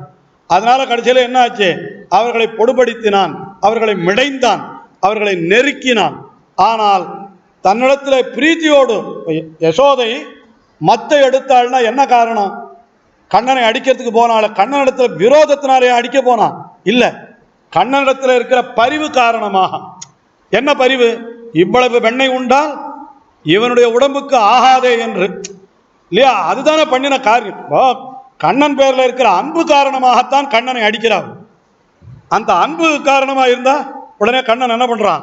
அவள் இடத்துல நடுங்கிறானா. பீஷ்மாதிகளுக்கு இது தெரியாம போச்சேன்றார். தெரிஞ்சிருந்தா அவளும் கையில இருக்கிற ஆயுதத்தை போட்டுட்டு அந்த மத்தை எடுத்துட்டு இருக்கலாமே, அது புரிஞ்சிக்காது போயிடுத்து என்கிறார். அதே எம்பெருமான் என்ன பண்ணினான்?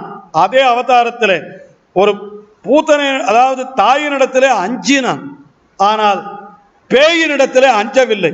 அதுதான் அவனுடைய ஆச்சரியம். பாருங்க, அதே அவதாரத்தில் உண்மையாக என்ன பண்ணும்? குழந்தைகள் தாயினிடத்துல பயப்படாது, பேயினிடத்துல தான் பயப்படும்.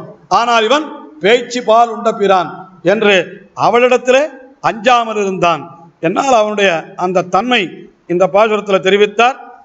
அதுக்கு மேலே அதை நினைத்தவாறே யசோதனுடைய பிரேமம், இப்ப சொன்னேனே எவ்வளவு பிரீத்தி கண்ணன் இடத்துல அவளுக்கு என்று சொன்னேனே, அது ஆழ்வாருக்கு நினைவுக்கு வந்தது.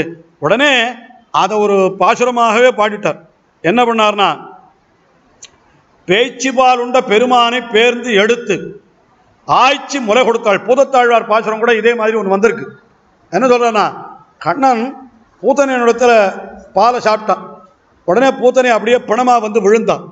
அதை பார்த்தா பக்கத்தில் இருக்கிறவாள் அலறி அடிச்சுன்னு ஓடியேன்னா போடுவா. ஆனால் யசோதை ஓடலையா, ஓடி வந்து கண்ணனை எடுத்து தான் பால் கொடுத்தாளாம் அவள். இது என்ன பிரீத்தின்றார் இல்லையா? ஒருத்தருக்கு ஆபத்துன்னா குழந்தையா இருந்தால் கூட விட்டுட்டு ஓடியே போடுவோம் இல்லையா? யோசனை பண்ணி பாருங்க, குழந்தையா இருந்தால் கூட விட்டுட்டு ஓடி போடுவான். ஆனால் பேச்சு பாலுண்ட பெருமான் அவனை பேர்ந்து எடுத்து ஆய்ச்சி அந்த யசோதையானவள் முறை கொடுத்தாள் அஞ்சாதே. அஞ்சாதேன்னு நான் ரெண்டு அர்த்தம் சொல்லலாம். அந்த பேச்சு பூத்தனைக்கு அஞ்சாதேன்னு அர்த்தம். பூத்தனை பணமாக விழுந்திருந்தாலும் அவள் எழுந்திருந்து என்ன பண்ண போடுவோன்னு அஞ்சாதேன்னு ஒரு அர்த்தம் சொல்லலாம். இன்னொரு அர்த்தம், அவளுடைய பாலை சாப்பிட்டான் அவளுக்கு பிராணனே போயிடுத்து, நாம பாலை கொடுத்தா நமக்கு என்ன பண்ணுவோனோ தெரியலையே அப்படின்னு கண்ணனிடத்திலேயே கூட அஞ்சலாமல் யசோதை, அவனிடத்திலேயே அஞ்சல். அவள் என்ன தன்னுடைய குழந்தையாகத்தான் நினைத்தாள். என்ன பண்ணினாள்? அந்த வாய்த்த இருளார் திருமேனி இன் பவளச் செவ்வாய் தெருளா மொழியானை சேர்ந்து என்று அந்த எம்பெருமான் வாய்த்த இருளார் திருமேனி, இருள் ஆர்ந்திருக்கும்படியான திருமேனினா கருத்த திருமேனியே உடையவன், அதில் சிவந்த திருப்பவளம், அதுக்கு மேலே தெருளா மொழியான்ற. தெருளா மொழியான்னா கொஞ்சம் தெளிவில்லாத வார்த்தைகளை பேசுகிறவன் அர்த்தம். குழந்தையாச்சோ இல்லையா கண்ணன், அதனால பூத்தனை இடத்துல கூட ஏதோ பேசிகிட்டே இருந்தானா. சின்ன குழந்தை முளைப்பால் சாப்பிடச்சா பேசிகிட்டே இருக்குமே ஏதோ, அந்த மாதிரி கண்ணனும் கூட தெருளா மொழியானாக ஏதோ பேசிக்கொண்டிருந்தான். அவனை சேர்ந்து எடுத்து கொண்டு அவள் என்ன பண்ணினாள்? ஆய்ச்சி முளை கொடுத்தாள் அஞ்சாதே. இது என்ன ஆச்சரியம்! அந்த பூத்தனையினுடைய உயிரை மாய்த்த அந்த கணத்திலேயும் கூட அந்த கண்ணனிடத்திலே அவ்வளவு ஈடுபாடு கொண்டாலே அந்த யசோதனுடைய அன்பு அதெல்லாம் நமக்கு வருமா? நிச்சயமா வராது என்று சொன்னவர் உடனே அடுத்தபடியாக என்ன சொல்றாருன்னா, எம்பெருமான் எழுந்தருள் இருக்கிற இடங்கள் எவைன்னு சொல்றார். இப்படி இந்த யசோத போல இருக்கக்கூடிய பக்தர்கள் எங்கெங்க இருக்காளோ, பக்தர்கள் எங்கெங்க இருக்காளோ அங்கெல்லாம் எம்பெருமான் இருப்பான், அதில் ஒன்றும் சந்தேகமே வேண்டாம் அப்படின்னு சொன்னார். எல்லாம் இறை பாடி ஆய இவை அப்படின்னு, இதெல்லாம் இறை பாடின்னு, இறைவனுடைய பாடினா இறைவனான எம்பெருமானுடைய இருப்பிடங்கள் எதுன்னு கேட்டா சேர்ந்த திருமால், கடல், கடல் என்னால் திருப்பார்கடல், குடந்தை, திருக்குடந்தை என்கிற திவிதேசம், வேங்கடம், அப்புறம் நேர்ந்த என் சிந்தை, அதாவது எம்பெருமானுக்கு என்று நேர்ந்திருக்கிற என்னுடைய மனசு, நிறை விசும்பு என்னால் ஆகாசம், வாய்ந்த மறை என்னால் வேதம். வாய்ந்த மறைன்றதே தனியாக ஒரு சொல். வாய்ந்த மறைன்னா வேதத்தில் இருக்கான் எம்பெருமான், அதாவது ஆழ்வாருடைய நெஞ்சத்திலே இருக்கிறான், திவ்ய தேசங்களிலே இருக்கிறான், வேதத்திலே இருக்கிறான். அப்புறம் பாடகம், பாடகம்ன்றது ஒரு திவ்ய தேசம், திருப்பாடகம் காஞ்சிபுரத்தில் இருக்கிற திவ்ய தேசம். அப்புறம் அனந்தன் என்னால் திருவனந்த ஆழ்வான் மேலே எழுந்தருள் இருக்கிறான். வண்டுழாய் கண்ணி அனந்தன் சொல்லிருக்காரு, அனந்தபுரின்னு சொல்லலையே, பாடகம் என்கிறார் போல அப்படி சொல்லலை. அதனால வண்டுழாய் கண்ணி என்னால் திருத்துழாய் மாலையிலேயும் எம்பெருமான் இருக்கிறான், அவனுடைய சாநித்தியம் திருத்துழாயிலையும் இருக்கிறது. இதெல்லாம் என்ன? இறை பாடியாய இவை, இறைவனான எம்பெருமான் அவனுடைய பாடி, பாடினா அவனுடைய இருப்பிடம்னு அர்த்தம். இவை என்ன சொல்றார், அதே தொடர்றார் அடுத்த பாட்டிலையும். இறை இவை அவன் கோயில். இப்ப கீழே சொன்னதெல்லாம் அவனுடைய கோயில்னர், அவன் எழுந்தருள் இருக்கிற இடம். அவன் என்னால் எவன் என்னால் இரணியனதாகம் அவை செய்து அரியுருவமானான். அவனுக்கு இன்னொரு பெருமை சொல்றார், இரணியனுடைய ஆகம், ஆகம் என்னால் மார்பு, அதை அவை செய்து என்னால் இரண்டாக பிளந்து அரியுருவமானான். ஆக அரியுருவமாகி அவை செய்தான்னு அர்த்தம். விரோதிகளை அழிப்பவன். இந்த திவிதேசங்கள்லாம் எழுந்தருள் இருக்கிறவன் ஒரு திவிதேசத்தில் எப்படி இருக்கான்? நரசிங்கனாக எழுந்தருள் இருக்கிறான். ஒரு திவிதேசத்தில் ஆதிசேஷனில் எழுந்தருள் இருக்கிறான் என்று சொல்ற, அதெல்லாம் சொல்றார் பாருங்க. செவித்தெரியா நாகத்தான் நால்வேதத்து உள்ளான். செவித்தெரியா நாகத்தான் என்னால் இந்த பாம்புக்கு காது வெளியில தெரியாதான், அதனால அந்த பாம்பை தனக்கு படுக்கையாக உடையவன் அர்த்தம். செவித்தெரியா நாகத்தான் என்னால் நாகத்தை உடையவன் என்ன அர்த்தம். நால் வேதத்து உள்ளான், நான்கு வேதங்களிலே இருக்கிறான். நரவேற்றான் பாகத்தான், நரவேற்றான் பாகத்தான்றது ஒரே சொல்லுது. அதாவது நரவேற்றான்னா நரவு என்கிற சொல்லுக்கு கள்ளுன்னு அர்த்தம், மது தேன்னு அர்த்தம். ஏறு என்னால் அது எருதுக்கு பேர். அப்ப நிறைவேற்றானால் ஒரு கையிலே கல்லை வைத்துக்கொண்டு எருதை வாகனமாக கொண்டிருக்கிறவன் யாருன்னா ருத்ரன். அவனை பாகத்தானால் தன்னுடைய பாகத்திலே உடையவன் அர்த்தம். பகவானுடைய திருமேனியில ஒரு மூலையில இருக்கிறவன் அர்த்தம். ருத்ரன் என்கிறவனும் கூட பகவானுடைய திருமேனியில ஒரு அம்சமாக இருக்கிறவன். அதாவது நீராய் நிலனாய் தீயாய் காலாய் நெடுவானாய் சீரார் சுடர்கள் இரண்டாய் சிவனாய் அயனானாய் என்று நம்மாழ்வார் அருளி செய்கிறார். அதாவது எல்லா வஸ்துக்களும் எம்பெருமானுடைய திருமேனியில இருக்கு. அப்படி பார்க்கிற பொழுது அந்த ருத்ரனும் இருக்கானோ இல்லையோ. ஆயினாலே நிறைவேற்றானை தன்னுடைய பாகத்திலே உடையவன் நிறைவேற்றான் பாகத்தான். அவன் பார்க்கடலுளான், திருப்பார்க்கடலிலே எழுந்தொழியிருக்கிறான். இப்ப இத்தனை விசேஷம் சொன்னால் இரணியனதாகம் அவை செய்தான், அரியுருவமானான், செவிதெரியான் ஆகத்தான், நால்வேதத்துள்ளான், நிறைவேற்றான் பாகத்தான், பார்க்கடலுளான், அவனுக்கு இவை அவன் கோயில். இப்போ கீழே சொன்ன திவ்யதேசங்கள் எல்லாம் அவனுடைய திருக்கோயில்கள் என்று இப்படி அவனை சொல்றார். அதுக்கு மேலே அடுத்த பாசுரத்திலேயும் அவனுக்கு என்ன சொல்றார்னா, எத்தனை திவ்யதேசங்கள் இருக்கிற இடங்கள் பாருங்கள். அவன் எல்லாவற்றையும் இடமாக கொண்டான். பார்க்கடலும் வேங்கடமும் பாம்பும் பனிவிசும்பும். ஏன்னா பார்க்கடல் என்னால் திருப்பார்க்கடல், வேங்கடம் திருவேங்கட மலை, பாம்பு என்னால் அதுதான் திருவனந்தாழ்வான், பனி விசும்புன்னு, பனி விசும்புன்னா பனி பெய்யக்கூடியதான ஆகாசம், அதுவும் அவனுடைய இடம். அதுக்கு மேலே நூற்கடல்னு, நூற்கடல் என்னால் சாஸ்திரங்களை தனக்கு இருப்பிடமாக கொண்டிருக்கிறான் பகவான். சாஸ்திரங்களிலே தெரிவிக்கப்படுபவன் பகவான் அர்த்தம். நூற்கடல் என்னால் பெரிய சமுத்திரம் போல இருக்கக்கூடிய நூல் கடல்.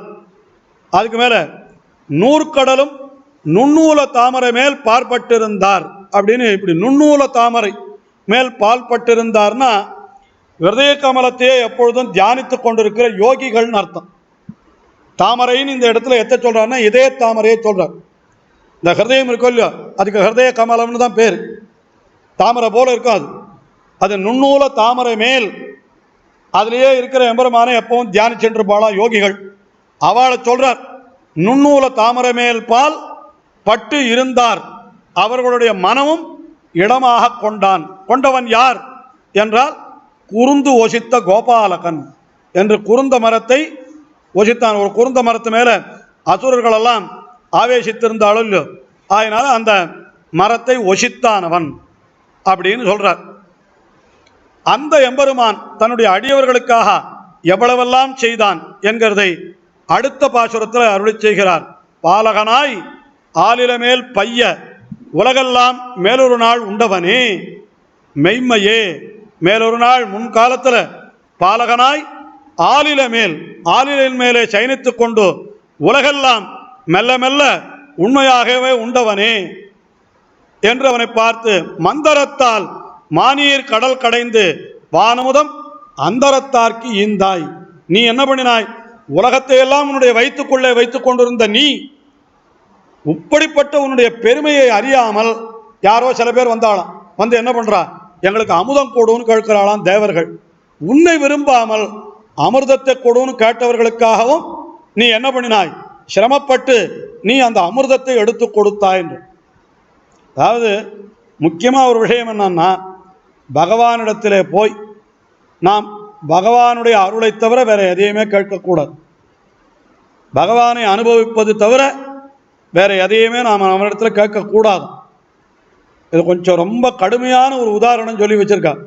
எனக்கு சொல்றதுக்கு கூட சங்கோச்சமா இருக்கு. அப்படி சொல்லி வச்சிருக்கா. என்ன பண்ற பூர்வாச்சி, ஏன் அப்படி சொன்னான்னு கேட்டா, அப்படி சொன்னாதான் நெஞ்சில பதியம், அதனால அப்படி சொன்னான்னு சொல்லணும். என்ன சொல்றா தெரியுமோ, பர்த்தாவினிடத்திலே போய் உனக்கு என்ன வேணும்னு கணவன் கேட்டால், மனைவி உன்னை தவிர வேறொருவனை கொடுன்னு கேட்டா எவ்வளவு அசிங்கமோ அவ்வளவு அசிங்கம் பகவானிடத்தில் போய் உன்னை தவிர வேற ஏதாவது எனக்கு பொருளை கொடு, ஐஸ்வர்யம் கொடு, அத்தை கொடு, இத்தை கொடுன்னு கேட்கறது எப்படின்னு கேட்டா, கணவனிடத்திலே விபச்சாரத்தை அபேட்சித்தவோ பாதின்ற.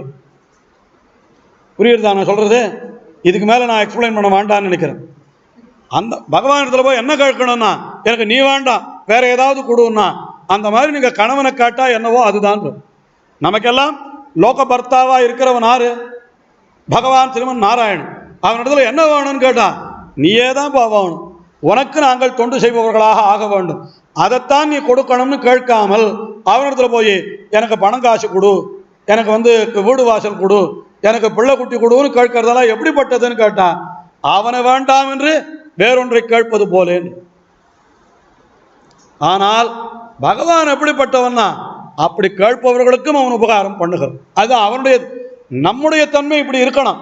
ஆனால் அவன் எப்படிப்பட்டவன்னா அவனிடத்துல போய் நீ வேண்டாம் எங்களுக்கு அமிர்தம் தான் வேணும்னு கேட்டாலாம், அவர்களுக்கு அமிர்தத்தையும் எடுத்து கொடுத்தான் எம்பெருமான். அதுதான் இந்த பாசுரத்தில் சொல்றார், மந்தரத்தால் மாநீர் கடல் கடைந்து வானமுதம் அந்தரத்தார்க்கு ஈந்தாய். அப்படி அந்தரத்தார்னா அந்த தேவலோகத்தில் இருப்பவர்கள், அவர்களுக்கு நீ அமுதம் ஈந்தாய்.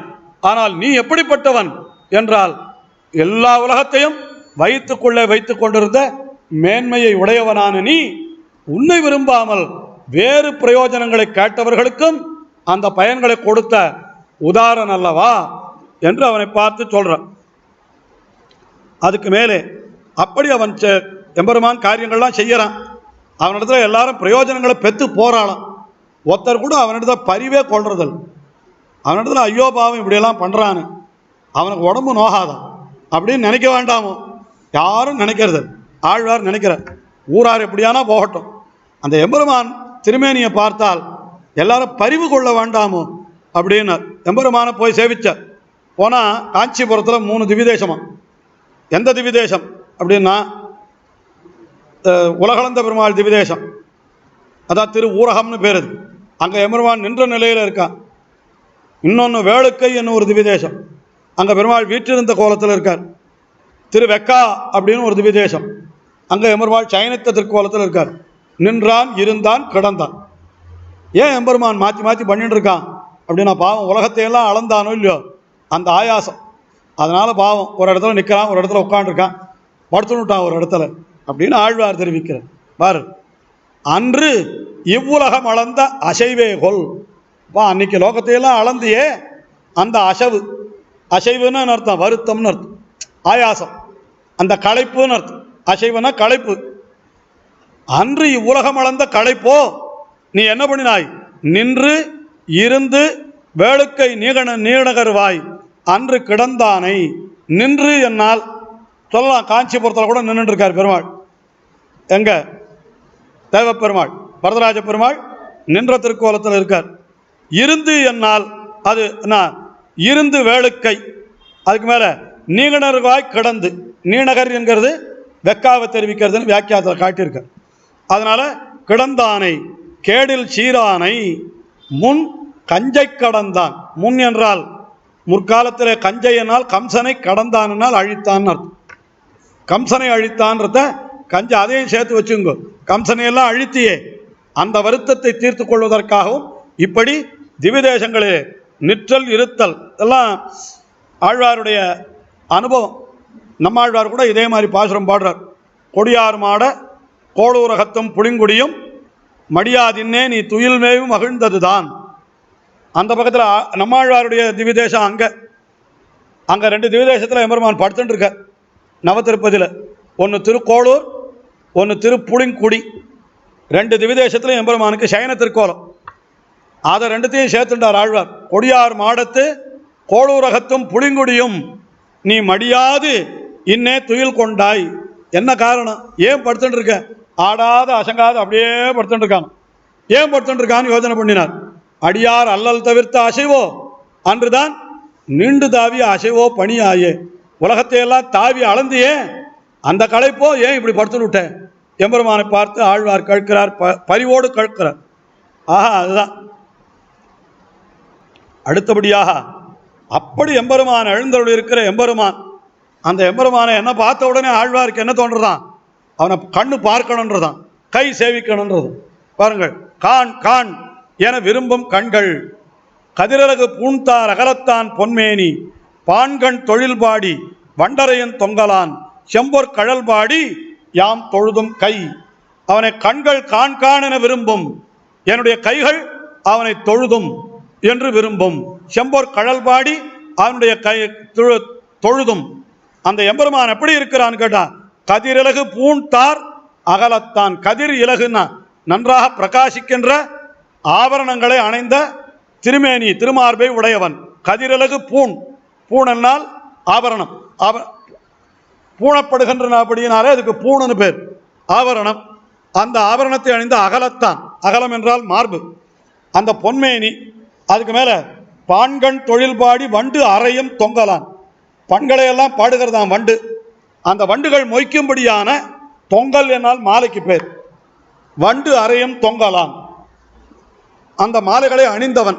அவனுடைய செம்பொற் கழல் பாடி என்னுடைய கை தொழுதும் என்கிறது, என்னுடைய கண் கான் கான் என்று சொல்லுகிறது என்று அந்த எம்பெருமானை நாம் வணங்குவோம் என்கிறார் இந்த பாசுரத்திலே. அதற்கு அடுத்தபடி அந்த எம்பெருமானை ஆழ்வார் வர்ணிக்கிறார். கைய கனல் ஆழி கார்கடல்வாய் வெண்சங்கம் வெய்ய கதை சார்கம் வெஞ்சுடர்வாள் செய்ய படை பறவை பாழி பனிநீருலகம் அடியளந்த மாயரவர்க்கு. உலகத்தையெல்லாம் அளந்தவனான எம்பெருமானுக்கு கையிலே திருவாழி, அவனுடைய மற்றொரு கையிலே வெண்சங்கம், அவனுடைய ஆயுதங்கள் இன்னும் கதை சார்கம் வெஞ்சுடர் வாழ் என்று பஞ்சாயுதங்களையும் சொல்லிவிட்டார். இதெல்லாம் அவனுக்கு செய்ய படை, என்னால் இதெல்லாம் அவனுக்கு உயர்ந்த ஆயுதங்கள். அதற்கு மேலே அவன் இருக்கிற பாழி, பாழி என்னால் அவன் படுக்கை. எதுனா பறவை, பறவைனா இடைநரகரம் போட்டிருக்கு பாருங்க, பறவைன்னா சமுத்திரம். அதுக்கு மேலே உலகம் அவனுக்கு பனிநீர் உலகம் என்று மேலே இருக்கக்கூடியது அவனுக்கு உலகமாக, அதாவது அந்த உலகம் என்கிறது மோட்சலோகம் ஸ்ரீவைகுண்டம் என்று இப்படியெல்லாம் அவனுக்கு இருக்கிறது. அடியளந்த உலகத்தையெல்லாம் அளந்த மாயனான அவனுக்கு இப்படி இருக்கிறதுன்னு தெரிவித்தார். அப்படிப்பட்ட எம்பெருமானுக்கு அடிமைப்பட்டேன், அவருக்கு அடிமைப்பட்டேன். அந்த எம்பெருமான் எப்படி இருக்கிறான்? அகத்தான். அவனுடைய அடியவர்களுடைய உள்ளத்திலே எழுந்தொழி இருக்கிறான். அவனை விரும்பாதவர்களுக்கு அவன் புறத்தான். அவன் ஓர்க்கும் கருங்கடல் நீர் உள்ளான் என்றால் அவன் எல்லா சமுத்திரத்திலையும் படுத்துட்டு இருப்பான். அதாவது ஒரு விஷயம் என்னன்னா, திருப்பார்கடலிலே எம்பெருமான் எழுந்தொழி இருக்கிறான்னு சொல்றது விசேஷமான விஷயம். ஆனால் எந்தெந்த இடமெல்லாம் சமுத்திரமோ அந்த இடம்லாம் எம்பெருமானுடைய இடம்தான்றது அதுவும் ஆகமங்களில் சொல்லியிருக்கவனுக்கு. நாராயணன் என்கிற சப்தத்திற்கே என்ன அர்த்தம் தெரியுமோ? ஜலத்தை தனக்கு வாசஸ்தானமாக உடையவன் ஒரு அர்த்தம். நீர சப்தத்தால் ஜலம் சொல்லப்படுகிறது. அதனால எங்கெங்கெல்லாம் ஜலம் இருக்கோ அங்கெல்லாம் எம்பெருமான் இருப்பான் அப்படின்னு ஒரு அர்த்தம் உண்டு. ஏன்னா அவனே நீர் வண்ணன் தானே, அந்த எம்பெருமானுக்கு நீர் வண்ணன்னு பேர் உண்டு. அதனால இந்த இடத்துல என்ன சொல்றாருன்னா ஓர்க்கும் கருங்கடல்ன்ற. ஓர்க்கும் கருங்கடல்னா என்ன? அப்போ துவர்ப்பா இருக்கக்கூடிய கருங்கடலிலேயும் எழுந்தொழி இருக்கிறான்னு அர்த்தமாகிறது. அப்போ உப்பு கடலில் கூட இருப்பான் அவன். நாம் சொல்றது பார்க்கடலில் தானே அவன் இருப்பான். அப்படின்னா பார்க்கடலில் மட்டும் இல்லை, எல்லா கடல்லையும் அவன் இருப்பான். அப்புறம் துவர்க்கும் பவளவாய் பூமகளும் பன்மணி பூடாரம் திகழும் திருமார்வன் என்று பவளம் போன்ற திருவாயுடைய பெரிய பிராட்டியாரான ஸ்ரீமகாலட்சுமியும் மற்றும் பல ஆபரணங்களும் திகழும் திருமார்பை உடையவனான எம்பெருமான், அவனுக்கு நான் அடிமைப்பட்டேன், அவருக்கு அடிமைப்பட்டேன் என்று சொன்னார். அதற்கு மேலே அந்த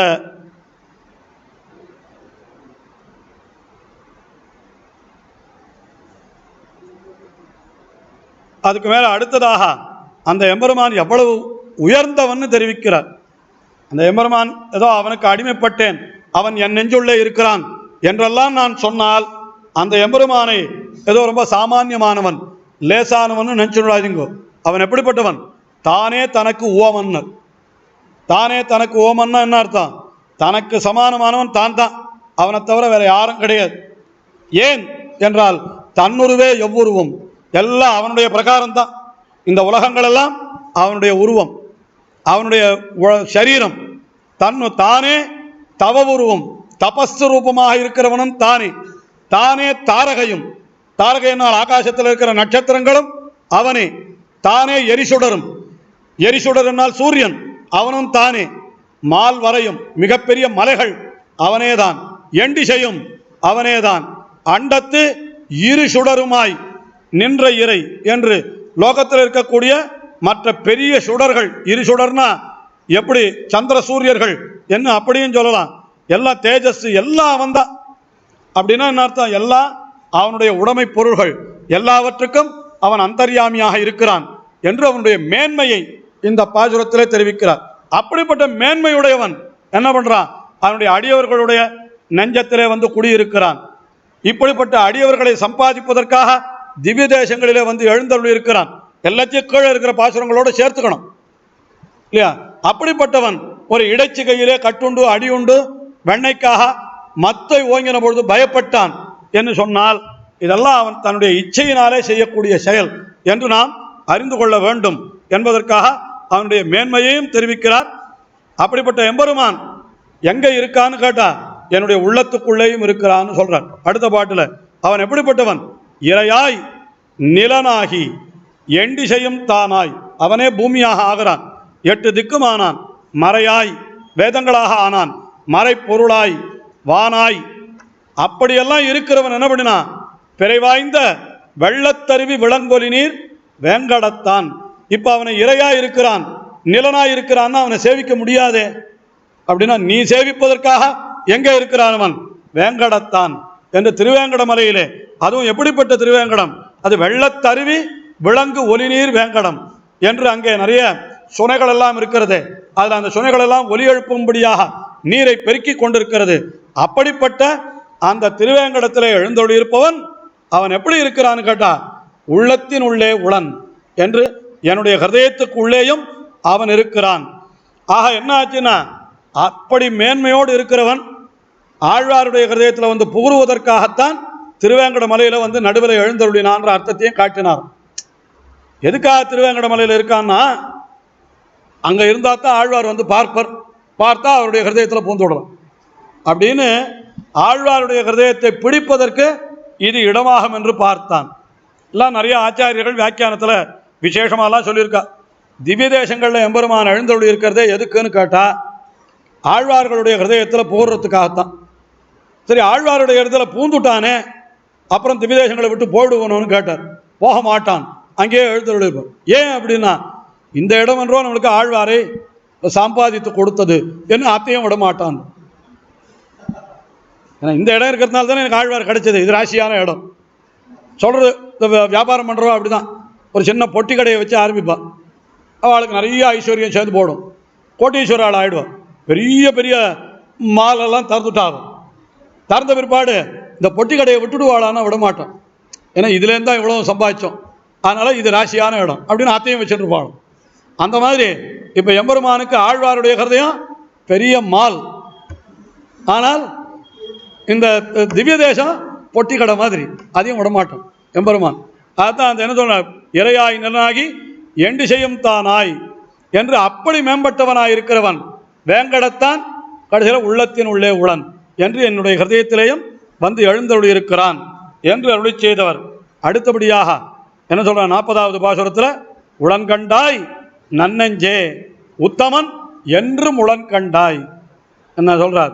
அவன் எங்க இருக்கான்? உத்தமன் என்கிறவன் நிச்சயமா எம்பெருமான் ஒருத்தன் உளனான்னு சந்தேகமே படாத, நிச்சயமா அந்த எம்பெருமான் இருக்கிறான். எப்படின்னா உளன்கண்டாயினால் நம்முடைய ரக்கணத்திலே அவன் ரொம்ப முற்பாடனாய் உளன். உள்ளுவார் உள்ளத்து உளன்ற, அவனை யார் யார் உள்ளுகிறார்களோ, உள்ளுதல் என்றால் நினைத்தல் என்று பொருள், யார் யாரெல்லாம் அவனை நெஞ்சிலே நினைக்கிறார்களோ அப்படிப்பட்டவர்களுடைய நெஞ்சிலே அவன் எப்பொழுதும் இருக்கிறான். உள்ளுவார் உள்ளத்து உளன் கண்டாய், அவன் இருக்கிறான்றத நம்ம எப்படி தெரிஞ்சுக்கிறதுன்னா திருவேங்கட மலையில் போய் சேவி, அவனை நினைக்கிறவன் நெஞ்சில எல்லாம் அவன் இருக்கான்றத அவன் நிரூபிக்கல, அங்க வர கூட்டம் நிரூபிக்கிறது இல்லையா? இல்லைன்னா அங்க அத்தனை பேர் வருவாளா? இப்ப அவனுக்கு ஏதோ வந்தவாளுக்கு ஏதோ ஒரு சமயமாவது அவன் ஏதாவது அனுகிரகம் பண்ணலைன்னா ஏன் அங்க போறாவா அத்தனை பேரும்? யோசனை பண்ணி பாருங்கள். அப்ப என்ன தெரியறதுன்னா பக்தர்கள் பகவானை நிரூபித்த இடம், பகவான் பக்தர்களை நிரூபித்த இடம், ரெண்டு பேருக்கும் பொதுவான இடம். ஆனால் சொல்றார் அந்த திருவேங்கட மலைக்கு அவர் போனார், ஒரு கவி உதயணன் நினைக்கிறேன்.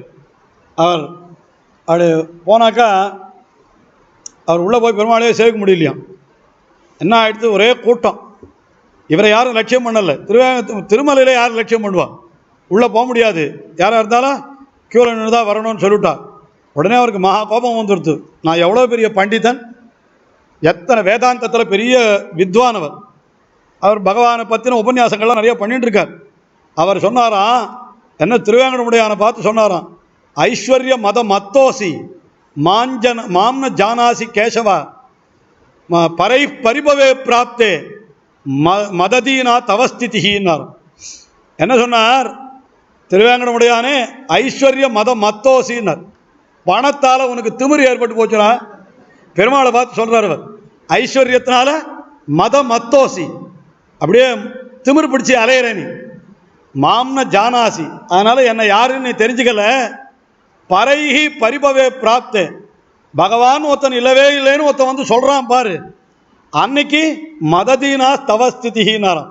அன்னைக்கு நான் தாண்டா வந்து ஒன்னை நிலநாட்டணும், நீ இருக்கேன்றத நிரூபிக்க வேண்டிய ஸ்தானம் யாருக்கு? எனக்கு தான். நான் தான் வந்து அங்கே வாதம் பண்ணணும். என்னை இப்போ நீ என்னை அலட்சியம் பண்ணுற, நீயே வாழ்ந்து போ அப்படின்ட்டு செவிக்காதியே போயிட்டு வரான். அப்புறம் திருவேங்கடமுடியான் அவரை வரவழைச்சு கூட்டு அவருக்கு சேவை சாதிச்சான் என்னெல்லாம் சொல்கிறான். ஆனால் அவர் சொல்லலாம், அதை நாம் சொல்ல முடியுமா? போ அப்படின்னு சொல்லிட்டு போனது தான், சேவிக்கவே முடியாது. ஆனால் என்ன சொல்கிறார், இந்த பக்தர்களை அனுகிரகிக்க திருவேங்கடமுடையானுக்குத்தான் என்ன சொல்லியிருக்கார் நம்ம ஆச்சாரியால், வாத்சல்யம் என்கிற குணம்ன்றார். எவ்வளவு தோஷங்கள் இருந்தாலும் அத்தனையும் பொருட்படுத்தாமல் ரட்சிக்கிற குணம் என்கிறது அந்த திருவேங்கட மலையிலே. அதனால்தான் தோஷங்கள் இருக்கிறவெல்லாம் நிறைய பேர் போகிறாங்க இல்லையா? அது சரி. அவர் என்ன சொல்கிறார், உளன்கண்டாய் நன்னஞ்சே உத்தமன் என்றும் உளன்கண்டாய். அவன் எங்கே இருக்கானா, உள்ளுவார் உள்ளத்து உளன், அவனை நினைப்பவர்களுடைய நெஞ்சத்திற்குள்ளே அவன் உளன். விண்ணொடுங்க கோடுயரும் வீங்கருவி வேங்கடத்தான் என்று. அவன் எப்படிப்பட்டவன், ஆகாசம் வரைக்கும் ஓங்கி இருக்கக்கூடிய விண்ணொடுங்க கோடு, அந்த மலையினுடைய சிகரங்களெல்லாம் அப்படி உயர்ந்திருக்கிறது. விண்ணொடுங்க கோடுயரும் வீங்கருவி வேங்கடத்தான். அவன் மண் ஒடுங்க தான் அளந்த மண். மண்ணினால் 2 சுழினா, அந்த பாட்டில் கடைசியில் நீங்கள் பார்க்கணும், மண்ணுன்னா அரசன்னு அர்த்தம், மண்ணுன்னா தலைவன் எஜமானன்னு அர்த்தம். மண் ஒடுங்க தான் அளந்தான், உலகத்தையெல்லாம் அளந்தவன். திருவேங்கடமுடையானாலே அவனை திருவிக்கிரமனா சொல்றது உண்டுன்னு நான் கீழே சொன்னேன் உங்களுக்கு ஒரு பாட்டில். இங்கேயும் அதையே தான் சொல்றார், உலகத்தையெல்லாம் அளந்த அரசனான எம்பெருமான் அவன் எங்கே இருக்கான்னு கேட்டா, உள்ளுவார் உள்ளத்து உளன். நெஞ்சில நினைக்கிறவர்கள் யாரோ அவர்களுடைய நெஞ்சுக்குள்ளே எப்பொழுதும் அவன் எழுந்தருளி இருக்கிறான் என்று என்ன தெரிவிக்கிறார் பெரிய பேயாழ்வார். இந்த 40 பாட்டிலனா அவனுடைய எளிமை மேன்மை ரெண்டையும் கலந்து தெரிவிக்கிறார். அப்படிப்பட்ட மேன்மையுடையவன் நமக்காக இப்படிப்பட்ட எளியவனாய் வந்தான். அவன் நெஞ்சத்திலே நினைப்பவர்களுக்கும் அவன் நெஞ்சிலே குடியிருப்பான். ஒரு யசோதைக்கு கட்டவும் அடிக்கவும் அடி ஆனான். ஆனால் அவனை வென்றுவிட முடியும் என்று நினைத்து கையில ஆயுதங்களை எடுத்துக்கொண்ட பீஷ்மாதிகளுக்கு நெருங்கவும் முடியாதவனாய் இருந்தான். அவன் அதே சமயத்தில் விண்ணவர்கள் தொழும்படியான திருவடியை உடையவனாய் இருக்கிறான் என்று அந்த மேன்மை எளிமை ரெண்டையும் மாற்றி இந்த பாசுரத்தில் தெரிவித்து, அப்படிப்பட்ட மேன்மையுடையவன் நீங்கள் அவனை நெஞ்சிலே நினைத்தால் உங்களுக்கு உங்களுடைய உள்ளத்திலே வந்து இருக்கிறான் என்று சொன்னால் அவனை நினைப்பதிலே உங்களுக்கு என்ன கஷ்டம், தொழுதால் பழுது உண்டே. அவனை சேவிச்சுட்டா உங்களுக்கு என்ன கஷ்டம் வந்துவிடும், நீங்களும் சேவித்து விடுங்களேன் என்றெல்லாம் நமக்கு உபதேசம் பண்ணும்படியாக இந்த ஆழ்வாருடைய பாசுரம் அமைந்திருக்கிறது. கடைசி பாசுரம் சாத்மர பாசுரத்தையும் சொல்லிவிடுறேன். தொட்ட படையட்டும் தோலாத வென்றியான். அவன் தொட்ட படையட்டும்னா அவன் எடுத்த ஆயுதமெல்லாம் வெற்றியையே உடைய ஆயுதம். அதை அஷ்டபுயகரத்தான். என்ன இன்னைக்கு காஞ்சிபுரத்தில் போனால் அஷ்டபுயகரம்னு ஒரு சன்னிதி இருக்கு. அங்கே 8 ஆயுதங்களோட பெருமாள் எழுந்தருளி இருக்கிறார். என்ன பண்ணினான் அந்த எம்பெருமான் என்றால், குட்டத்து கோள் முதல துஞ்ச குறித்தெறிந்த சக்கரத்தான் என்று ஒரு குட்டையிலே இருந்த ஒரு முதலை அது துஞ்சும்படியாக மாண்டு போகும்படியாக குறித்து எறிந்த சக்கரத்தான் என்று அந்த சக்கராயுதத்தை பிரயோகம் பண்ணினான். அதுவும் குறித்து எறிந்த சக்கரம்ன்ற அது என்னத்துக்காக சொன்னார்னு வியாக்கியானத்தில் ரொம்ப ரசமாக காட்டுறார். என்ன சொல்றார் தெரியுமா, முதலையினுடைய வாயில கஜேந்திர ஆழ்வானுடைய கால் போயிடுத்து. முதலையினுடைய கழுத்தை நேராக வெட்டுட்டா கால் பாதி போயிருந்ததுன்னா என்ன பண்றது, காலம் சேர்ந்துன்னா வெட்டிடும். அதனால குறித்து எறிந்த சக்கரம்னு முதலையினுடைய கழுத்தில் இந்த கஜேந்திரனுடைய கால் எவ்வளவு தூரம் போயிருக்குன்னு அளந்து பார்த்துட்டு அதுக்கப்புறம் அதை வெட்டினானா. அதுதான் குறித்தெறிந்த சக்கரத்தான்ற. அது தாழ் முதலே, அவனுடைய தாழ் அன்றோ நமக்கு சார்வுன்னு. சார்வு என்னால் அதுதான் நமக்கு பற்று கோடு, அதுதான் நமக்கு அடைக்கலம் என்று சொன்னார். உடனே அடுத்த பாட்டில் என்ன சொன்னார்னா, இல்லை அவனை நேர பத்தினால் நமக்கு அவனுடைய அனுகிரகம் கிடைக்குமோ கிடைக்காதோ, ஏன்னா நாம் பண்ணியிருக்கிற பாபங்களை நினைத்தால் அவன் நம்மிடத்துல கோபம் கொண்டாலும் கொள்ளுவனே. அப்ப என்ன பண்ணலான்னு கேட்டா, சார்பு நமக்கு என்றும் தேனமரம் பூமேல் திருன்னு, அந்த திரு பெரிய பிராட்டியார் இருக்காளே அவள் தான் நமக்கு சார்பு.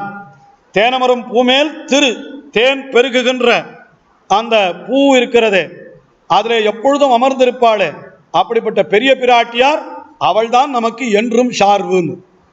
அந்த பெரிய பிராட்டியார் எப்படிப்பட்டவள் என்று கேட்டால், அவள் சக்கரத்தான் தண்டுழாய் தார்வாள் காரார்ந்த வானமரும் இன்னிமைக்கும் வண்டாமர நெடுங்கண் தேனமரும் பூமேல் திரு என்று சக்கரத்தானுடைய திருன்னு சொல்றாரு.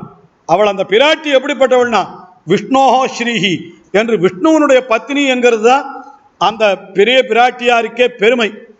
சக்கரத்தான் தண்டுழாய் தார்வாள் வரை மார்பன் அந்த எம்பெருமான் அவனும் கூட இந்த பெரிய பிராட்டியாரிடத்துல முயங்கும்னா அவள் இடத்துல ரொம்ப ஈடுபாடு கொண்டிருக்கிறானாம்.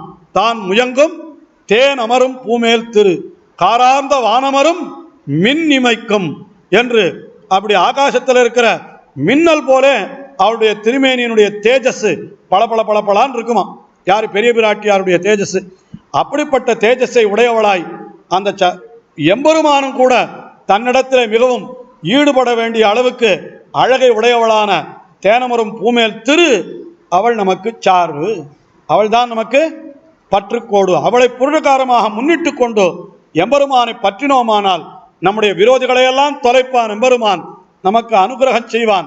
ஆக அப்படிப்பட்ட எம்பெருமானை உள்ளுவார் உள்ளத்து உளன் என்று நெஞ்சிலே வைத்து கொண்டால் நமக்கு எல்லா விதமான அனுகிரகத்தையும் அவன் பண்ணுவான் என்று சொல்லி இந்த பிரபந்தத்தை தலை கட்டுகிறார் பேயாழ்வார். திருக்கண்டேன் பொன்மேனி கண்டேன் திகழ்மறுக்கன் அணிநிறமும் கண்டேன் செருக்கிளரும் பொன்னாழி கண்டேன் புரிசங்கம் கை கண்டேன் என் ஆழி வண்ணன்பால் இன்னு.